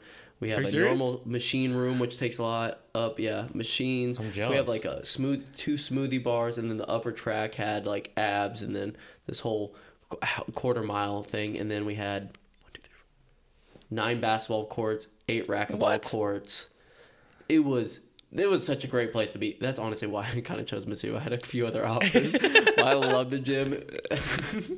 And but yeah, I started taking over my life, and in a good way. And then I actually was going to a nutrition, or it's called NutriShop. Just get some supplements and some protein. Oh, I used to live at NutriShop, bro. Yeah, and then the guy there at the time was like mentoring. He's like, "Ever thought about like competing?" And I was like, "Nah." He's like, you should think about it. And it dawned on me. Have you competed? I did, yeah. How many times? 3. I competed in a novice open, and then won that class for A class, short kings. And then I went to a qualifier in St. Louis the year after. Got second place in that. First and second place qualifies. And then I did my pro qualifier, which ironically... broke my back. I remember you telling me 3 months before. Yeah, 3 months before. What do you think it was from? Oh, it was from squat. I broke it directly from squat, like during a squat. How much were you squatting? It was like 435 for 3. That's a lot. That's when I squatted heavy, yeah. It was like a free accident. I had the belt, had everything prepped, spotter, just went down, dipped, up. It wasn't even a max, right?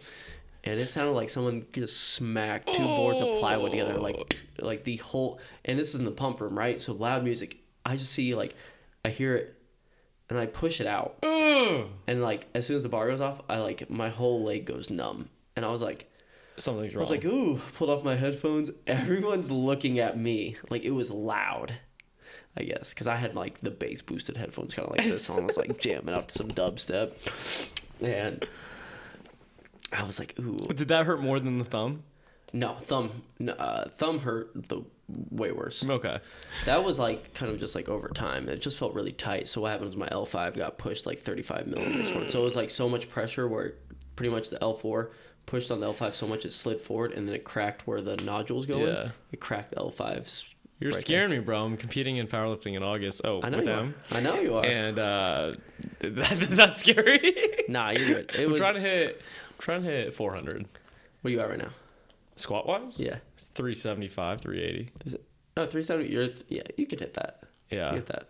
Yeah, I could still gain. I decided to compete at 168 instead of 148. What are you at right now?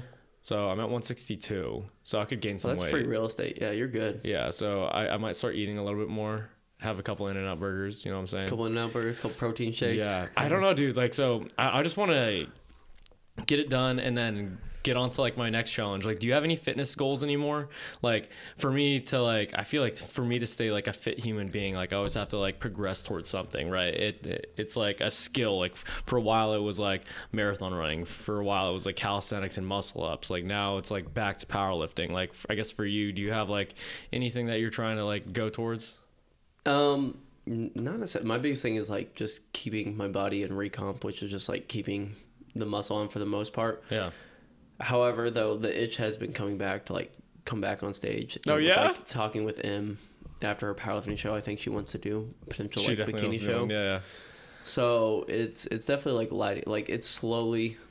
Even before her talking about it, I was getting like more anxious. The ladders, the wicking a little bit. They're turning up. It went from simmer to like medium, you know. And I think it's because like when I got into producing, it took so much time. Yeah. That I needed that, but now I feel like I'm at a point where I can balance life better. Mm-hmm. You do a lot of things, bro. How do you decide like which one to put your, I guess like eggs into, like how more so? Because like you can't put like all your attention in everything. See, I like to think I can. If you ask him, that's one of my biggest things is I think I can do a lot in a little time frame. Yeah. So my biggest time frames right now are my mentoring, YouTube, music production, and bodybuilding or fitness. Kurt didn't even mention his like day-to-day job, guys. He just said oh yeah. I guess that one probably takes the most time. Yes. Yeah. So my usual day job, my 8 to 10 hour day job. But I already count that one in. I've always had that. So like when you're done with it, like when do you find time to do all of these, I guess like other 4 things? After I'm done with work. So usually I'm waking up at 6 to 6:30, and I like try to work out in the morning. Yeah. So work out in the morning, do my job, come back home, produce until 10, 11 at night. Yeah. And then go to sleep. And then some nights, so 2 of those nights, like after I leave here, I'll go edit I edited my YouTube video for this weekend last night that I recorded on the weekend. Yeah. Today I will do the thumbnail. Yeah. And then the rest of the night will be free real estate for producing. So it's just kind of like juggling. It's honestly juggling. I'm getting better at scheduling it where it's just like, all right, I'll set aside like 4 hours to usually record, get everything set up. And then it usually takes me anywhere from 4 to 6 hours to edit, depending on how detailed and how long the video is. For the video, for YouTube? For YouTube. Do you have a regimen of like how many times do you put out a video? I used to do every week, and then I stopped posting the last 2 months because I didn't really feel like I had content that was worth like sharing. Sharing. And I'm not a person my YouTube is strictly for just free teaching. Yeah. It's not monetized or anything. Yeah.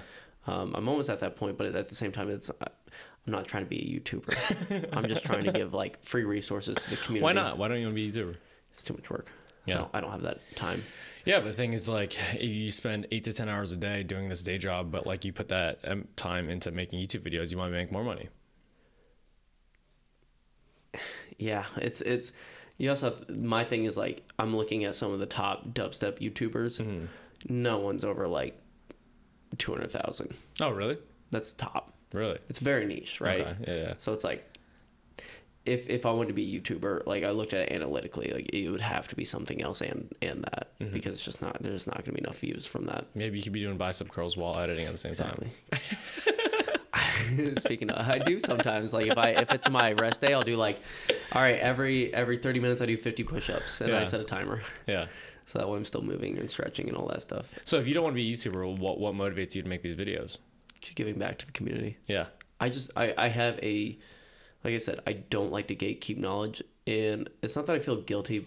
I don't have a guilty conscience about learning things, but I just really like giving knowledge to the community. Because at the end of the day, in my opinion, if I give out this stuff and people learn from it and they run from it, yeah, they could teach me something I don't even know down the road. There's so many times in a collab where someone teaches me something, I'm like, boom. That's awesome. I was thinking A to B, you went A to E. Yeah. It's a way easier system. Sure. It's cool.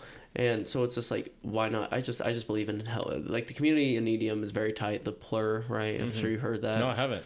So plur is a big thing with the community. It's peace, love, unity, and respect. Wow, that you went for EDM was kind of hippie. It's very hippie. Really? Oh yeah, it's all about love.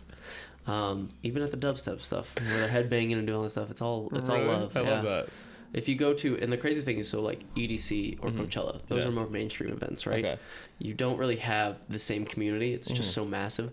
Or say if you go to Bass Canyon or Lost Land, something that's really just dubstep, it's not as mainstream. It's starting to actually, dubstep is actually becoming more mainstream than I ever thought it would be. But you're going to see, if you go to EDC and there, you're like, oh my God, the community at Bass Canyon or Lost Lands are these smaller, like true cultures is way different. It's all like, it's all love. So I just believe in just giving back. There's no reason why. I really like teaching too, as I've always been like a coach. Yeah. And it does a lot for you as well, just like we talked about earlier. Like you learn a lot from teaching. Yeah. And it makes sure I know my stuff. And on a side note, like something I didn't really think about is I actually I'm still a small creator on YouTube. Sure. I go to a show, someone knows me from YouTube. I love that. Every time. When I go to Lost Lands, I'm not even it's nice because it's like, all right, like my video has reached someone where I'm not a big like clickbait person where it's like, it's true to the title. Yeah. I mean, obviously it has some like fanatic, but it's cool to see someone like, hey, like I've watch your YouTubes. Shit. I'm subscribed. Like it helped me so much. Like I appreciate that. Like it's nice to see that. And it's like, I'll be at Lost Lands, like not in my Wheysted stuff at all. I'll just be like, chilling. And someone come up to me and recognize me. That's so cool, dude. And it's just like the internet's a wild place. So like I had this guy on the podcast a few episodes ago, a couple weeks ago. It hasn't released yet, but he's a really big YouTuber. He has like 2.5 million on YouTube and stuff like that. And he gets recognized like a decent amount.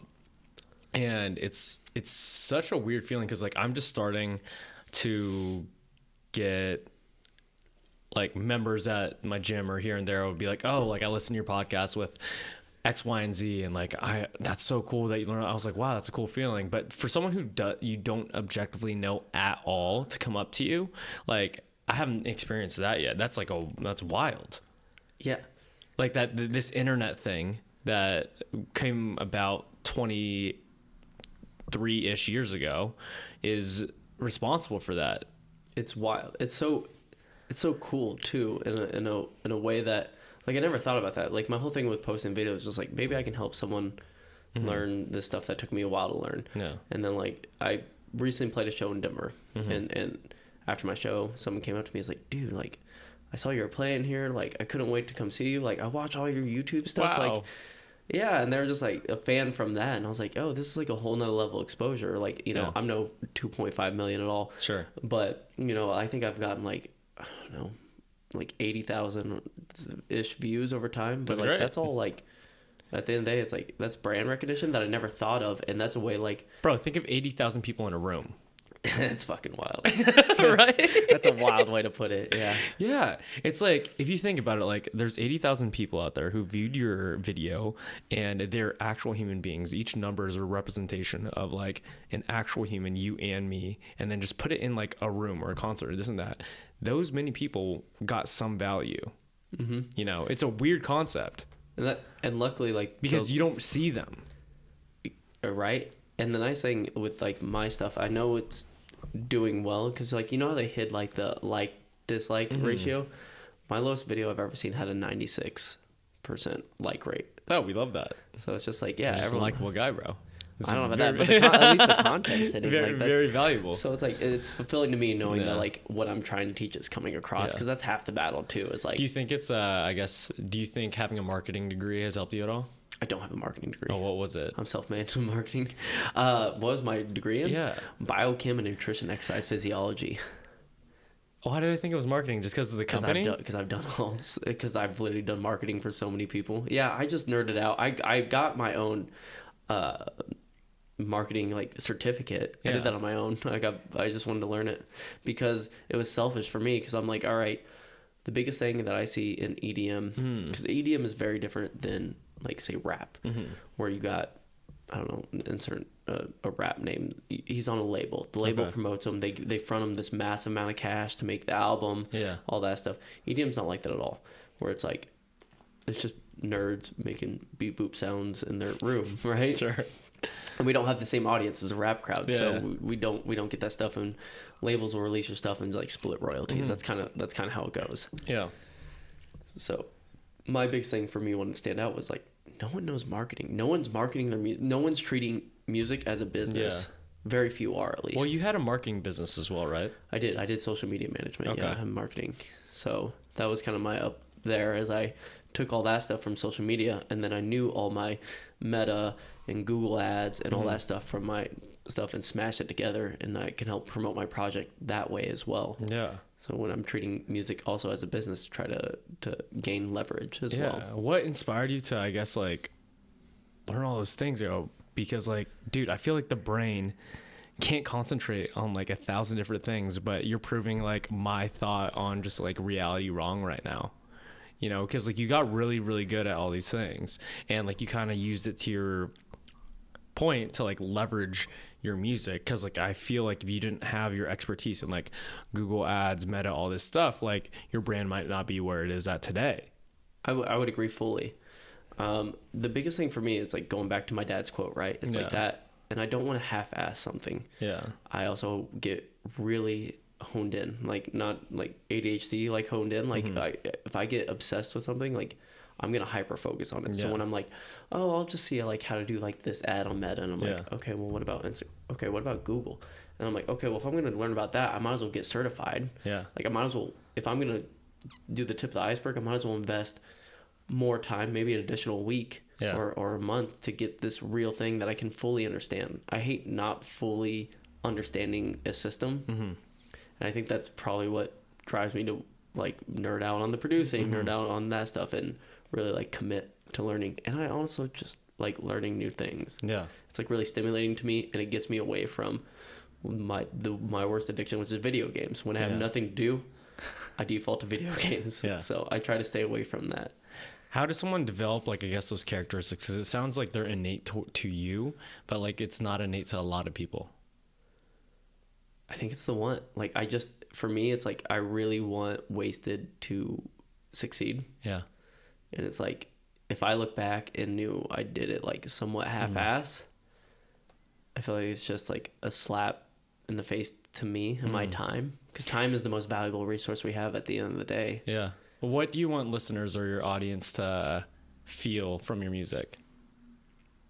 I mean, whatever makes them happy in music. So like dubstep, like I hope they can have the release, Yeah. Like I hope for me, I listen to dubstep. It makes me happy. I don't feel angry. I enjoy it. I love the rhythm. I love the sounds. Like it's just very fun and like entertaining to me. And what I want people to take away is like, especially in upcoming music, a lot of my upcoming music has like innuendos about the gym. Yeah. I have a whole gym EP coming out like starting in July. Gym EP. Yeah, it's a dubstep EP that talks about, well, not really talks about, but the lyrics are all about the gym. All you know, tracks called Stimulate, Pump It Up, and Lightweight. Oh, I love that. So it's all based on like the gym culture, and like I'm really embracing like the gym brand. Do you perform anywhere on the West Coast? I mean, I performed in LA, and October was the last time I was here, but anytime soon? Nothing upcoming. All right, let me know. I want to go.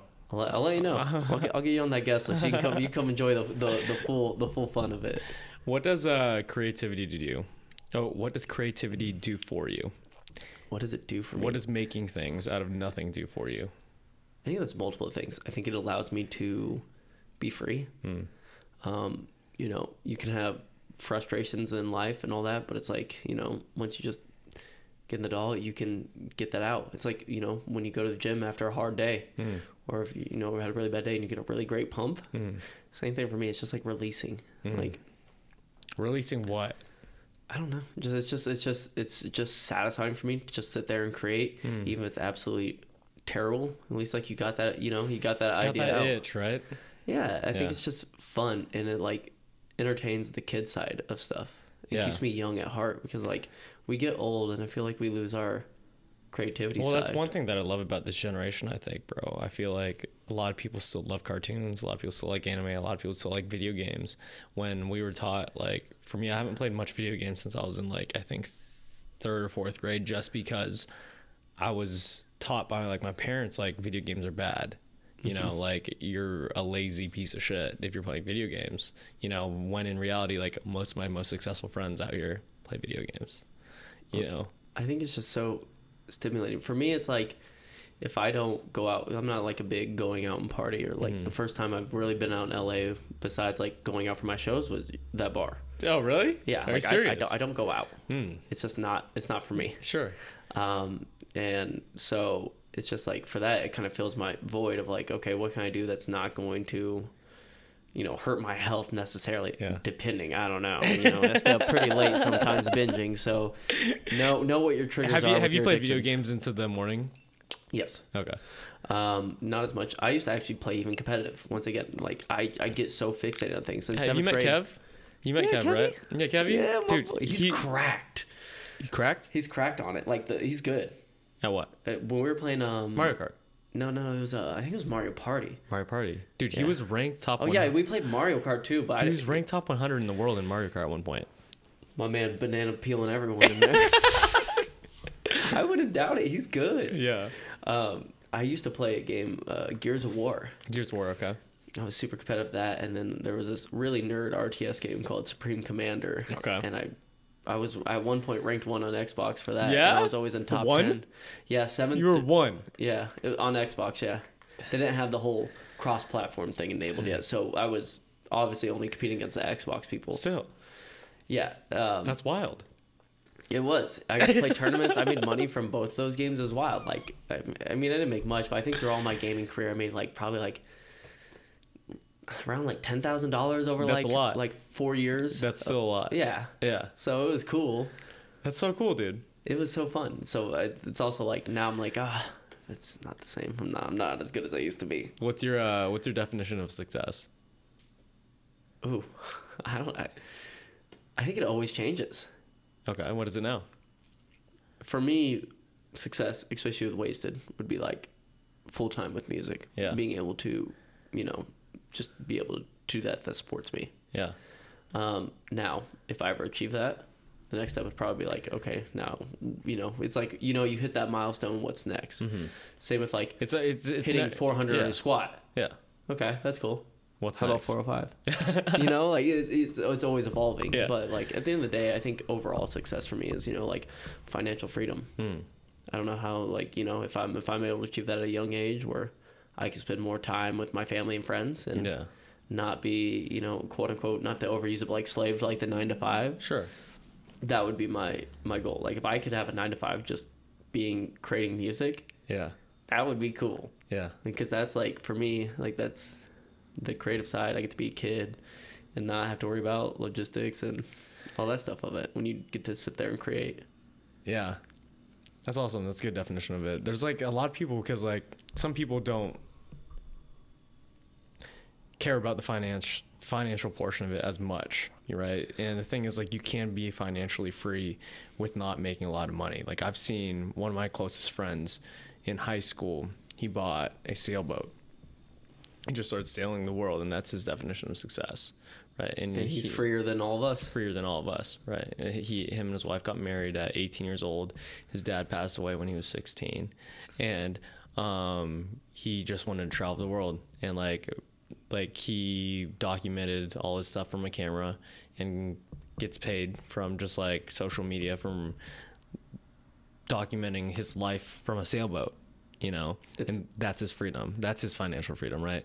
And like for me, I don't think like money is like a huge thing. And there's a study that if you make around like $60K a year as a single adult, like that pays for like a roof over your head, really good food, X, Y, and Z. And like if you're not happy by then, you might be doing something wrong. Because do you know who Naval Ravikant is? No. So he has this quote. He's a tech nerd. I was seeing if you knew, but he has a lot of philosophies. And one quote that he always says is, "Desire is the contract you make to yourself to be unhappy until you get what you want." Desire is the contract you make yourself to be unhappy until you get what you want. So the thing is about like happiness, or like a lot of people equate happiness to success. It's like, if you could be sad all the time, you could be unsuccessful all the time, because you're always going to want to desire something. Yeah, and like you could think wealth is happiness, but the grass is always greener on the other side, and whatever is going to fulfill you at the end of the day is really what's going to free you, right? Yeah. So like for me, it's like, you know, not doing the 9 to 5, being able to do my project full time. To someone else in LA, it could be owning a Lambo. That's really it for them. You know, they could be totally like superficial, and that's their thing, and that's okay. Like everyone's different. We got some characters out here, bro. Oh, we do. We got some characters out here. We do. You know, you got to have those mindset people. Go to bed at 2 a.m., wake up at 3 a.m. Yeah. What do you call it? Why did you move out here? For the social media stuff. Yeah.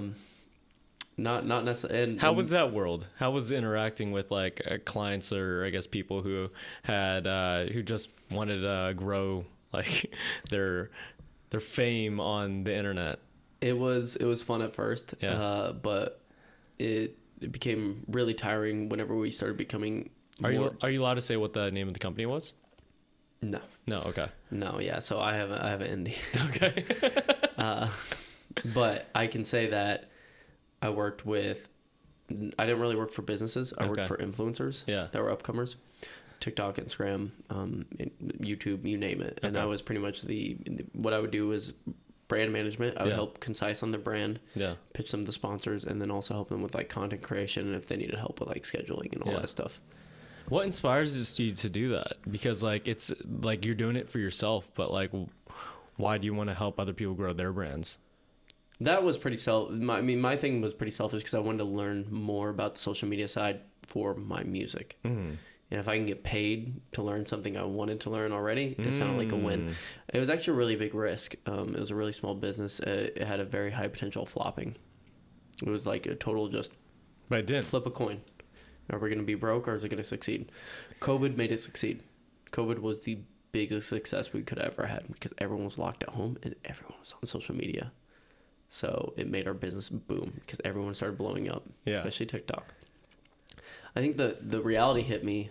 I came into like a moral pathway. It was when I started seeing the mental health decline of all our people that were not achieving the same amount of views after we came out of post-COVID, which was to be expected. Like, it's all analytically supported why it was going to go downhill. People are not going to be on social media when they're not at home. They're doing their fucking jobs. They're out in the world. And these people they had their brand identity, or their social media tied to who they were, so self-worth. Similar to baseball and golf. Yeah, in high school, right? Yeah. And some of these kids were young. They were like 18, 19, or some of my youngest clients. And then I had people in their 30s. 30s understood a little bit better, but all these kids took it very hard. Yeah. And there was a lot of mental health decline on it. And I was just like, I just don't think this is for me. Like, I don't think this is a sphere where I can really support when I'm happy. Like, I'm the up person and I'm the best. And I'm like, this isn't healthy for someone. Yeah. So I don't want to support it anymore. Where do you think the positivity comes from, bro? Because like every time that I've hung out with you, just like a fat smile on your face, bro. What's good? How's it going? I haven't really seen you like down in the dumps at all. I don't know. I'm just generally a happy person. I mean, that's great. I think it's just, like I said, I get to wake up every day. Yeah. And I get to experience life. Yeah. And even if life's hard and I got to be doing work an extra 2 hours a day, like I still get to experience it. Yeah. And for me, it's just like, it's great. Like, I don't know. I just think I'm just happy. And for me, it's just like, I am in complete control of my life. If I am unhappy with anything, you can change it. It's a self-reflection on me. Yeah. And I don't have anyone to blame. I'm not like a victim person. Yeah. And there's plenty of things like I'm like, oh, I could do better in that. Like when I took a hiatus from YouTube for a little bit, in my head I was like, why am I not posting every week? But at the same time, it's just like life's good. I'm good. I'm healthy. Yeah.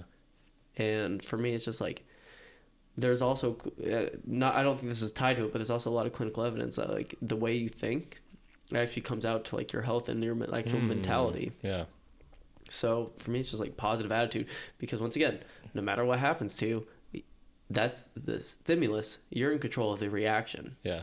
And at the end of the day, if you react negative, like I'm not going to let someone that cut me off on LA 101 for 5 seconds out of my whole 24 hours of my day ruin my day. Are you kidding me? Like, okay, thumbs down. You're like, okay, that's like it. bad move, thumbs down, go over. Yeah. Like I'm not a road rage person, but then like nothing's gonna get to me that deep, because at the end of the day, it's not that deep to me. He'll get into a mosh pit though, guys. I'll get him. I almost broke my ankle at Lost Island, so you should have seen my ankle after. I'll show you after we're done with the podcast. It should have been broken. What are you most excited for in your life right now?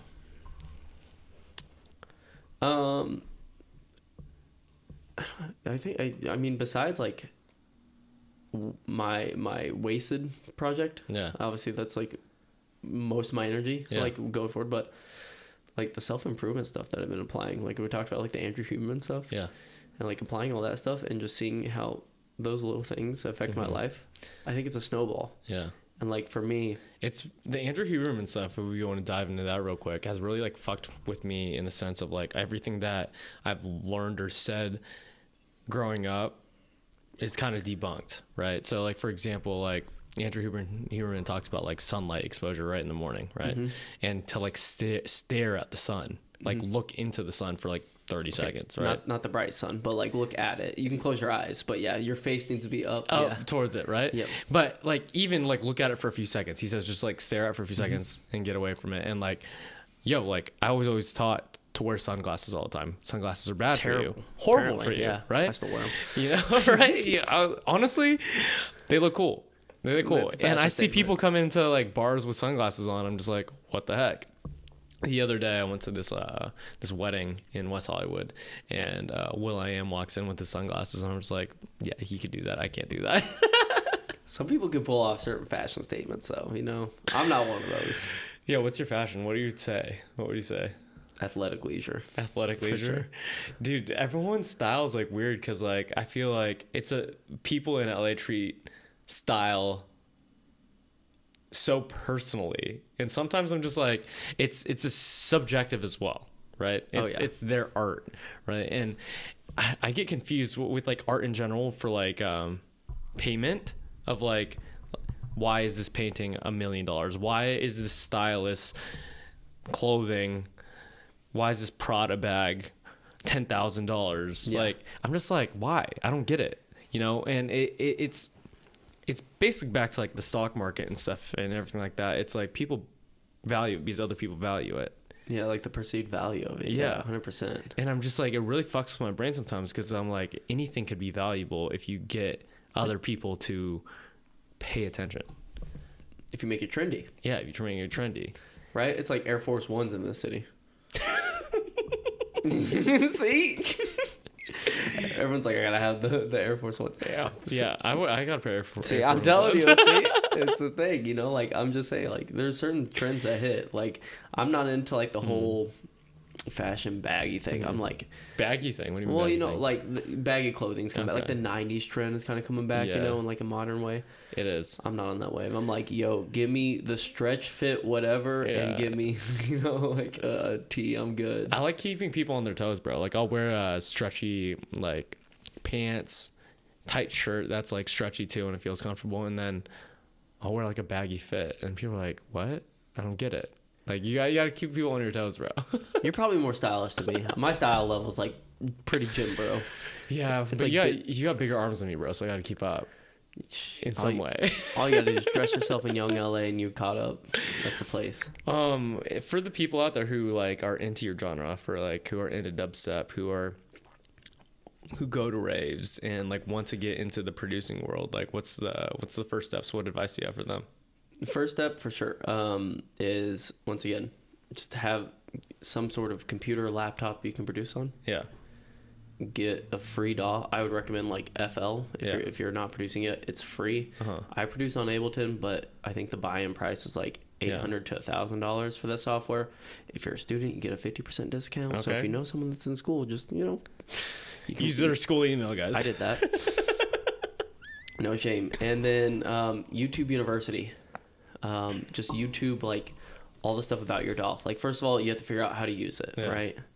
And then I should put in a thing real quick. If you're trying to do music to like get rich quick because you see all these people up there, it's the farthest thing from the truth. Don't do it. Your passion's that's gonna burn out before you even have a chance to even get your project off the ground. So it needs to be like something you actually think you want to do from like, this would be fun. I'm passionate about this at least. And then from there, just like research about that DAW, learn how to use it because it is like its own program, right? Yeah. I use Excel because that's a fun one to go off of. No one knows how to do formulas right off the go. You got to kind of learn that stuff. Dude, Excel's an animal. Yeah. Learn all your shortcuts and then just keep YouTubing the stuff you want to learn. So, for example, dubstep people. Yeah. They probably if you say dubstep and then I say Excision, people know Excision for the most part. He's like the top tier of the dubstep food chain. Yeah. If you want to make music like him, like YouTube, how to Excision. I actually have a video on that, but that's a totally separate thing. But there's like, let's check out Wheysted_music on there's YouTube, hundreds guys. of videos of how to make like a bass by him. One of your most used synthesizers, which is how you like create these cool sounds. Yeah.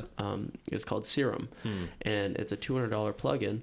But if you get Splice for $7.99 a month, you can get these credits, and it's like a free sound bank where you can download free sounds of whatever.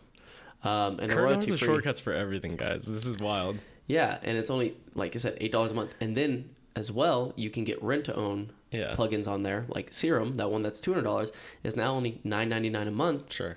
Until you get up to $200. Then you fully own it. Yeah. That's what I did at first. So instead of fully paying in, maybe like 6 months in, you're like, I don't want to produce anymore. But you've only spent like $50 instead of $200. You can cancel that subscription. Yeah. So it's like, I think that's the best way to get into it. Serum's kind of a pretty big staple if you want to get into dubstep for sure, because most of the tutorials are through that. But at the same time, you can use a lot of stock native like plugins as well. Yeah. Not to get too nerdy, but like Ableton has Operator or Wavetable. You can look up tutorials on how to make dubstep basses from those. FL, I think they have a thing called Harmony. I don't know a ton about FL, so I don't know. I don't want to speak on We're moving on.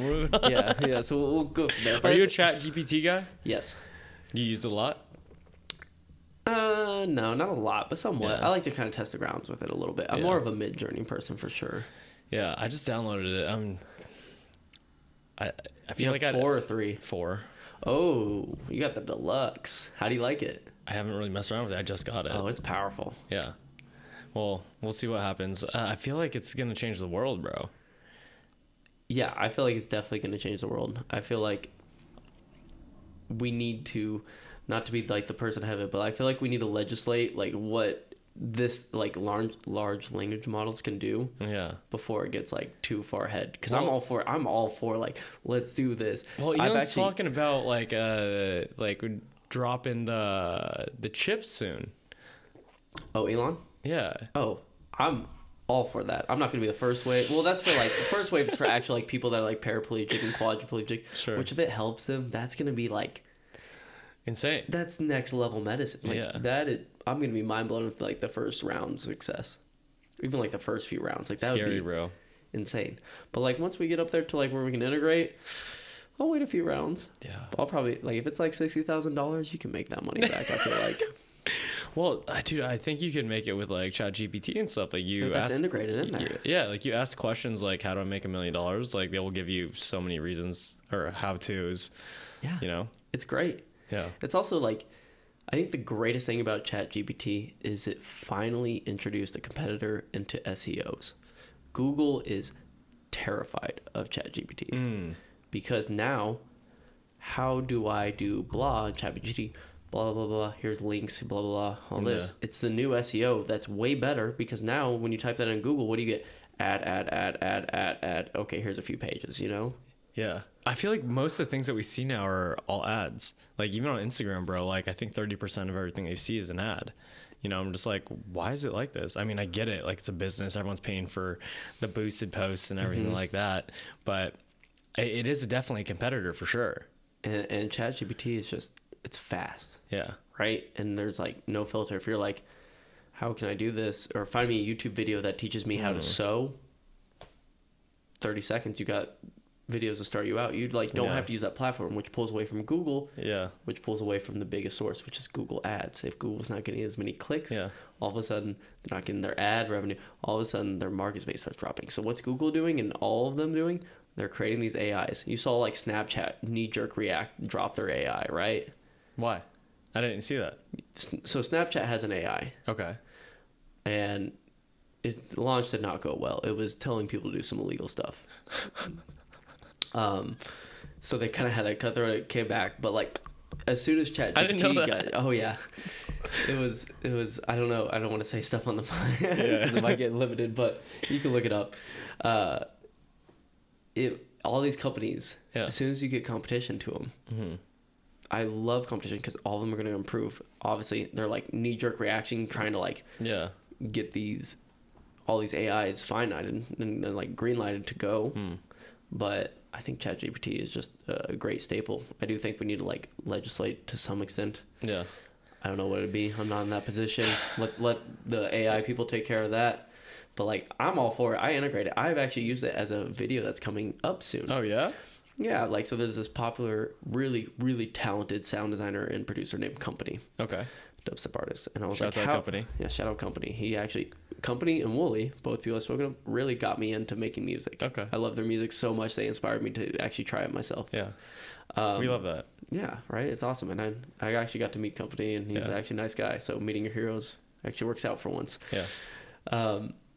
But I typed into ChatGPT how to make a company style sustain base, which and it gave me like kind of loose parameters. This is 3, this wasn't 4. Yeah. But it kind of gave me some parameters and I was like, all right, now we're gonna like so that was the video idea. I'm like, all right, I'm gonna take this, we're gonna run with it. I already know how to create it, but I want to see what ChatGPT and kind of go off it. And it was a cool experience. It was fun to kind of do as like a thing, and that might be like a little series like how to, or ChatGPT teaches me how to dubstep or something. Dude, it's so weird how like I guess like YouTube in general, like I feel like most things have been done like everyone's documenting everything. If you want to learn anything, it's on YouTube. Like back in the day, my mom, she used to never like she makes the best pho.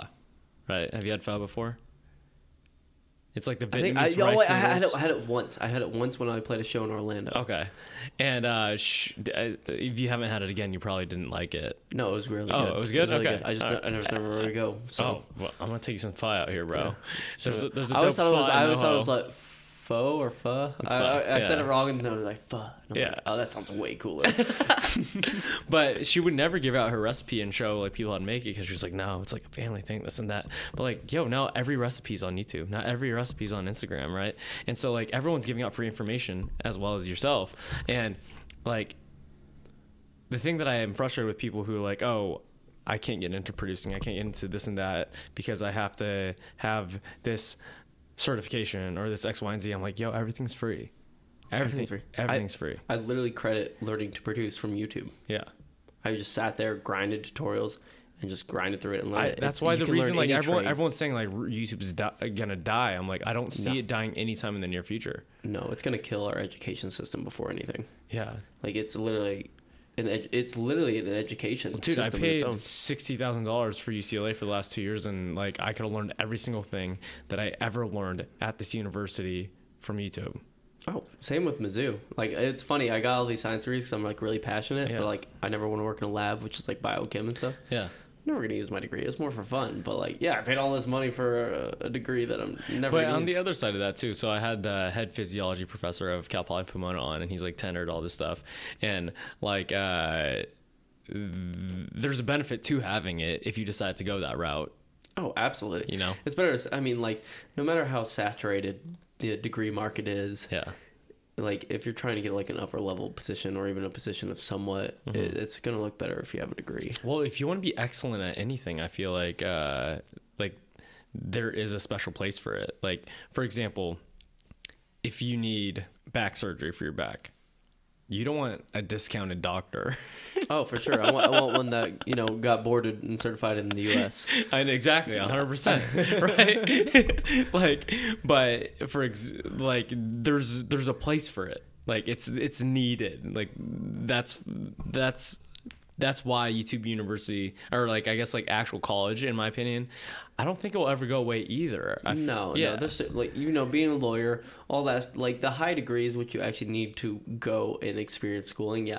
But like, if I want to learn how to build a bookcase, I can just type that in YouTube and see like 30,000 different bookcases. Yeah, or like, dude, it's crazy, like making money too. The guy I had on before you for a podcast, he is a personal trainer, stretch coach, this and that. But are you an anime guy? Not really. I mean, I kind of know Naruto. I played enough games and watched most of the story. Have you heard of Berserk? No. Okay, so there's this show called Berserk. I'm telling the story from secondhand, so I haven't watched it. But there's this guy named Guts who like wields this big sword, and so this guy, his name's Tommy. He was on the podcast right before you. He started building real life swords, like wooden swords, like 30-pound, 20-pound swords that are long, super long. Jeez, he had them all right over here, right? And he built workout programs for them, and he's like blowing up over social media. He just quit his job.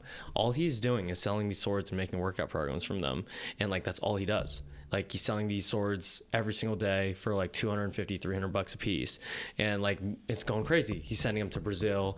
He's sending them to like all these places in the world. And I'm just like, wow, like it's inspiring. Like, even hearing your stuff too, dude, because like you didn't do a marketing degree and you decided to like build this business from social media and move out here. It's like, why are you interested in that? Why is this dude interested in making swords and fucking selling them and like making workouts? Like, the things that people are interested in is very attractive or to me, because it's like, why the fuck did you decide to do that? It was a passion that sounds like it paid off for him, right? It sounds like he likes that anime and stuff. Yeah. And he's making all these anime people like into working out. Yeah. He's like, I want to wield these swords like Guts. And get some weebs into the gym. You know? Hell yeah. I guess for fitness for you, two things before we close up, I guess.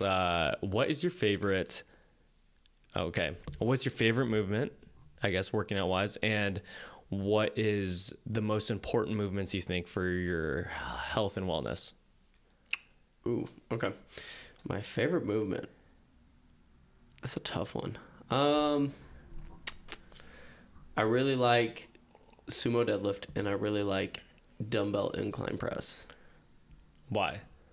It's just satisfying to me. Okay. Like, I don't know. Deadlift's fun because it's just like lifting heavy weight off the ground. It's like the most like alpha thing I can. Like, it's just innate in the male brain. It's just lift heavy stuff. Sure.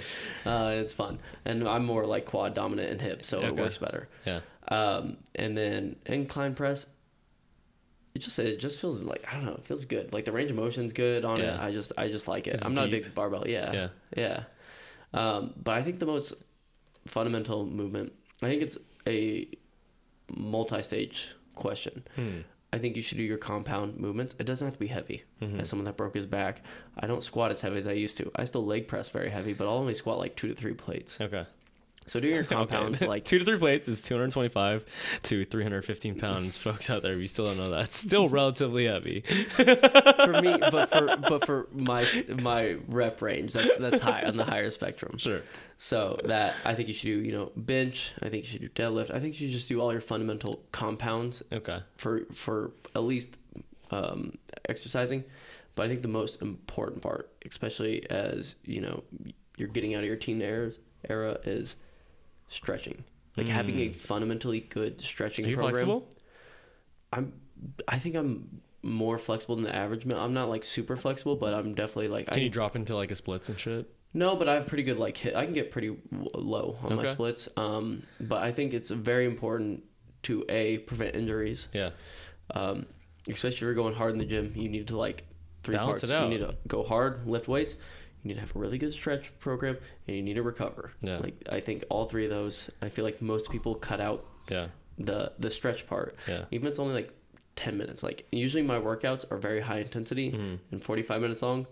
I'll stretch for 10 minutes. I'm out of the gym in less than an hour. Yeah. And I'll do like a 5-minute like warm up, like walk, incline walk. What's your advice to people who are intimidated in the gym? Like how to get into it?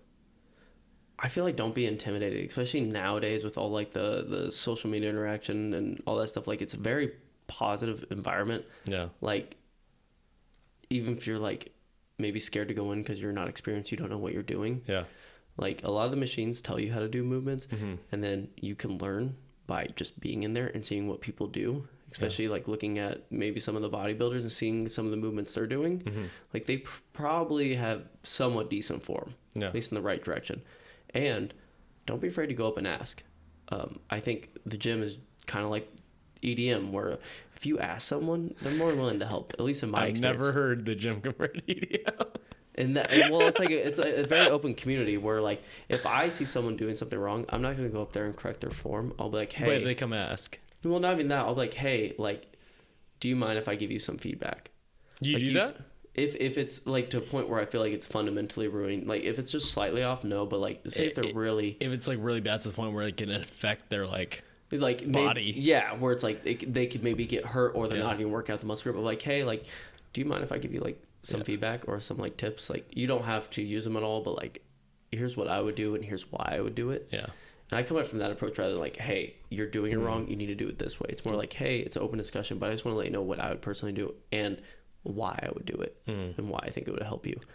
And then if people want to do it or not, like I've never had anyone that after I do that, it's like no, or like F off, or like don't tell me what to do. Like people are very open, and then vice versa. Like I've done workouts which are kind of strange. Like one thing I did one time I can remember off the top of my head is like a barbell overhead shrug, which is where you put light weight and then you're actually shrugging upward this, and it works on the top traps versus the lower. And someone asked me like, what the fuck are you doing? I'm like, oh, it's doing this. Like I think it's, don't be afraid to go in the gym. First of all, you need to show up for yourself. That's easier said than done though. Exactly. You need to show up for yourself. Yeah. That should be your one. Like I said, the baseline. Your like what's driving you. Like for me, with your why. Exactly. Yeah. Your why. Be the why, and that's for your own health. And if someone judges you in the gym, like F them. Like they're not part of the community. If I see anyone shunning or recording, like you're out. I'm like not with that at all. What do you mean shunning or recording? Like say if someone's overweight and like someone's trying to make fun of them for working out, like nah. Yeah. Not at all. Like I've multiple times, I understand being like, I've never been extremely overweight. Yeah.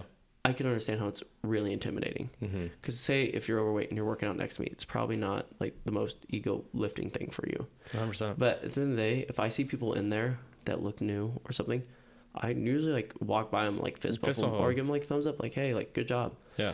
Like proud, like for me, it's like we're a community. Yeah. And like the goal is not for me to be more fit than you. It's like our health. Yeah. And to be a part of the community. So like longevity and like health for your daily life and shit like that. Yeah. And I think that can be enjoyed by everyone, no matter your size. If someone's in that gym and they're overweight or underweight, whatever, they're in there to prove themselves. That's the only reason why. Like you showed up for yourself that day. And I think that's like something you should be really proud of, because no matter what, you're doing better than the person at home. Yeah. And that's they're trying. And that's hard nowadays. So hard. Because if you're not an expert in something, people think you have to be like an expert at everything you do nowadays. Yeah. Why do you think that is? You just see social media. I think it's just social media on everything. You see someone that's good at stuff, and then you interact with that. You're fed more of that stuff, and then all of a sudden you're like, everyone's a gym influencer. Everyone's really talented at X, Y, Z. You know. Where it's just not the case. Circling back to sports real quick, is there any lessons that you learned in baseball that you implement in your like daily life? Like for example, for me, I just had a really military based like golf coach. right? And like the biggest thing for me, like time wise, was if you're like 10 minutes early or 5 minutes late. And so like I'm really big on like a time thing, and I really appreciated like, hey man, I'm just running 5 minutes late, just letting you know. And I was like, oh wow, this dude like cares about like time and he's very on top of it, and I really appreciated that, you know. And so that's like something from just like golf days that has like really affected me. Is there any lessons that you, I guess, like took from high school or whatever that you still like are important to you, like pillars of just like importance? I think the biggest thing that I probably took away from it is probably like the sense of in baseball is like brotherhood. So like community. Yeah. And learning that like community is important to some extent. It's like having someone, especially out here. Yeah. And you line someone like mentally, like for me, like I said, I really don't go out much and all that stuff. So like, I don't really align with the party goers, and like a lot of producers and DJs party a lot. And don't get me wrong, like I have a few drinks on stage. Like I'm not better than anyone, but I'm not the person going to the afters to sunrise. Like, it's just not who I am. Yeah. So I learned at a young age, like, understanding people, like, that you bond with over certain things is, like, a good way of, like, getting a good circle. Yeah. And it's, like, for me, having a good circle, I forgot the saying, but it's, like, your 4 closest friends reflect who you are or whatever. Sure, yeah. And I think that's really important with just my friend group in general. It's, like... You'll see like most of my friends, and like including you, like you're a hard worker. Thanks, man. You're achieving stuff. You're going for your goal with podcasting and all that stuff. Like if I look at probably most of my friends that way, like they fit these categories. Like you're health conscious. You're doing all these things. Yeah. And I don't think that's by mistake. I think like that's like an ideology that like locks up. And same thing with like in baseball or in golf. Like you guys have something in common, but then on top of all, you're like, I don't know, golf team? Do you call it a team? Yeah, it's you. Okay. But like on your golf team, I'm sure you're closer to certain guys than others because of certain properties. Yeah. And for me, it's like those traits, and just like baseball, like I people that were in the gym with me in the morning at 5 a.m. Yeah. I was really close to them on the team because we were putting in extra work, and we had like, you know, people that were studious. And when I was in high school, I was that nerd. I loved learning and doing all that stuff. Don't get me wrong, I was also partying. I was all over the place, but like I had a pretty good like vision of like who my friend group was, and that wasn't me actively thinking that at that time, but just kind of like coheres. Yeah, dude, I had this one guy on the podcast who helped grow like brands such as like Lululemon, Under Armour, and all this stuff, and he has this saying that we all get further together, you know. And like if you have a gym buddy who like you're really tight with, like he'll keep you accountable. If you have another producing friend, like he'll keep you accountable. If you have another X, Y, and Z, like out here, dude, I've seen so many friends who've come out here and just like LA spit them out because they just didn't have good communities. And with like, you find your fitness community out here, you find, I guess for me, it's like a bartending community and like podcasting community and X, Y, and Z. Like you can learn from everybody out here and be open-minded. And this city is so valuable in the sense that like everybody is great out here.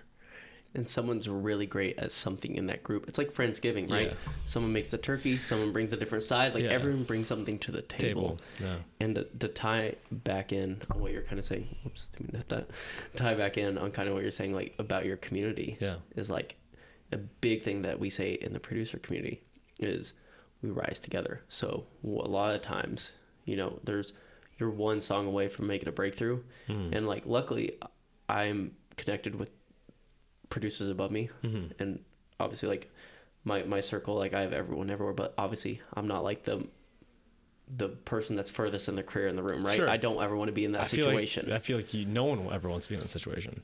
So we rise together. So if they get a really good opportunity, they're playing some of my tracks at their show, and they're getting media at their show of playing my tracks, which is just like, it's a whole thing in the EDM community. It's like all this feedback, but you're pulling each other up, like you're helping other people break through. And that's what I really believe in, is like your community and holding each other accountable. I love that thing, especially like the gym and all your stuff. Like, you know, some days you want to slack, but your gym buddy, you ain't missing legs today. Get your ass in Well, here, the biggest thing too is like with social media and like especially like a community online is like, if you say you're going to do something and you don't do it, and you have some sort of a following, or your friends saw that you posted like, hey, we're going to do a powerlifting meet in XYZ, and like you don't do it, they'll be like, hey, what happened in that powerlifting meet?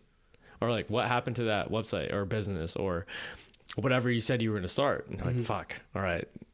I don't want to lie to people. Yeah. So I'm going to fucking do it. Exactly. And I think that's a great mind to have, is like, your word needs to mean a lot. Yeah. Obviously some things fall through, but at the beginning of the day, like if I say I'm going to be there for you or you're going to be there for me, I should know you're going to show up and not be like, it might be a 50-50. Yeah. Because then like... That's the biggest thing with friends, dude. Like I have a pretty hard standard when it comes to friends. Like, hey, like if... I don't know, I guess like 3 strikes you're out's like a good rule. Like if you say you're going to be somewhere or be there for me in some sort of way, like I expect you to be there because you said it. If you say you weren't, then that's completely fine. Yep. You know, but if you let me down like more than like 3 times, I'm like, okay, we're done. Like fool you once, shame on you. Fool me twice, shame on me. You know, it's like it's pretty standard on it. And I think it's a good way to go about it. And luckily, I feel like I have a good enough friend group circle that I really haven't ran into that issue. I feel like we got good friends. It's good. We do. Yeah. Yeah. And I feel like that's a blessing, honestly. Not many people are blessed with good, like-minded people. It's good energy, bro. It's good energy out here. It's when people always tell me about like the negative experiences they have with friend groups and like communities out here, I'm just like, I can't relate. Yeah, I agree too. I mean, my like I said, my friend group's very tight, but it's like, you know, if they need something, like I'm always there. 100%. It's kind of like that mentality for me. Be a good friend out there, guys. That's the moral of the story. Where can everyone find you, brother? Wheysted_music on Instagram, Everything? Twitter. I think, pretty much everything. If you look up Wheysted Music, you're going to find me on anything. If people want to work with you, what should they do? DM me on Instagram. Okay. That's where I'm the Slide most into Kurt's DMs, baby. Yes, sir. Or ma'am. Yeah. Do you have any girls? I have mentored 2 female students, but it's majority male for the most part. Are we talking music? Yeah. I was going to say, with bodybuilding, it was probably like almost like 50-50, honestly. Okay. But with music, it's majority male. Sweet, dude. Thanks for coming on. Hey, thanks for having me, man. Yeah, we'll do it before you leave or a couple years from now. We'll see where our growth is taking us. Cool. Love to see it. Hey, thanks, See you guys. Thanks. See you guys. Wheysted, baby. Bye.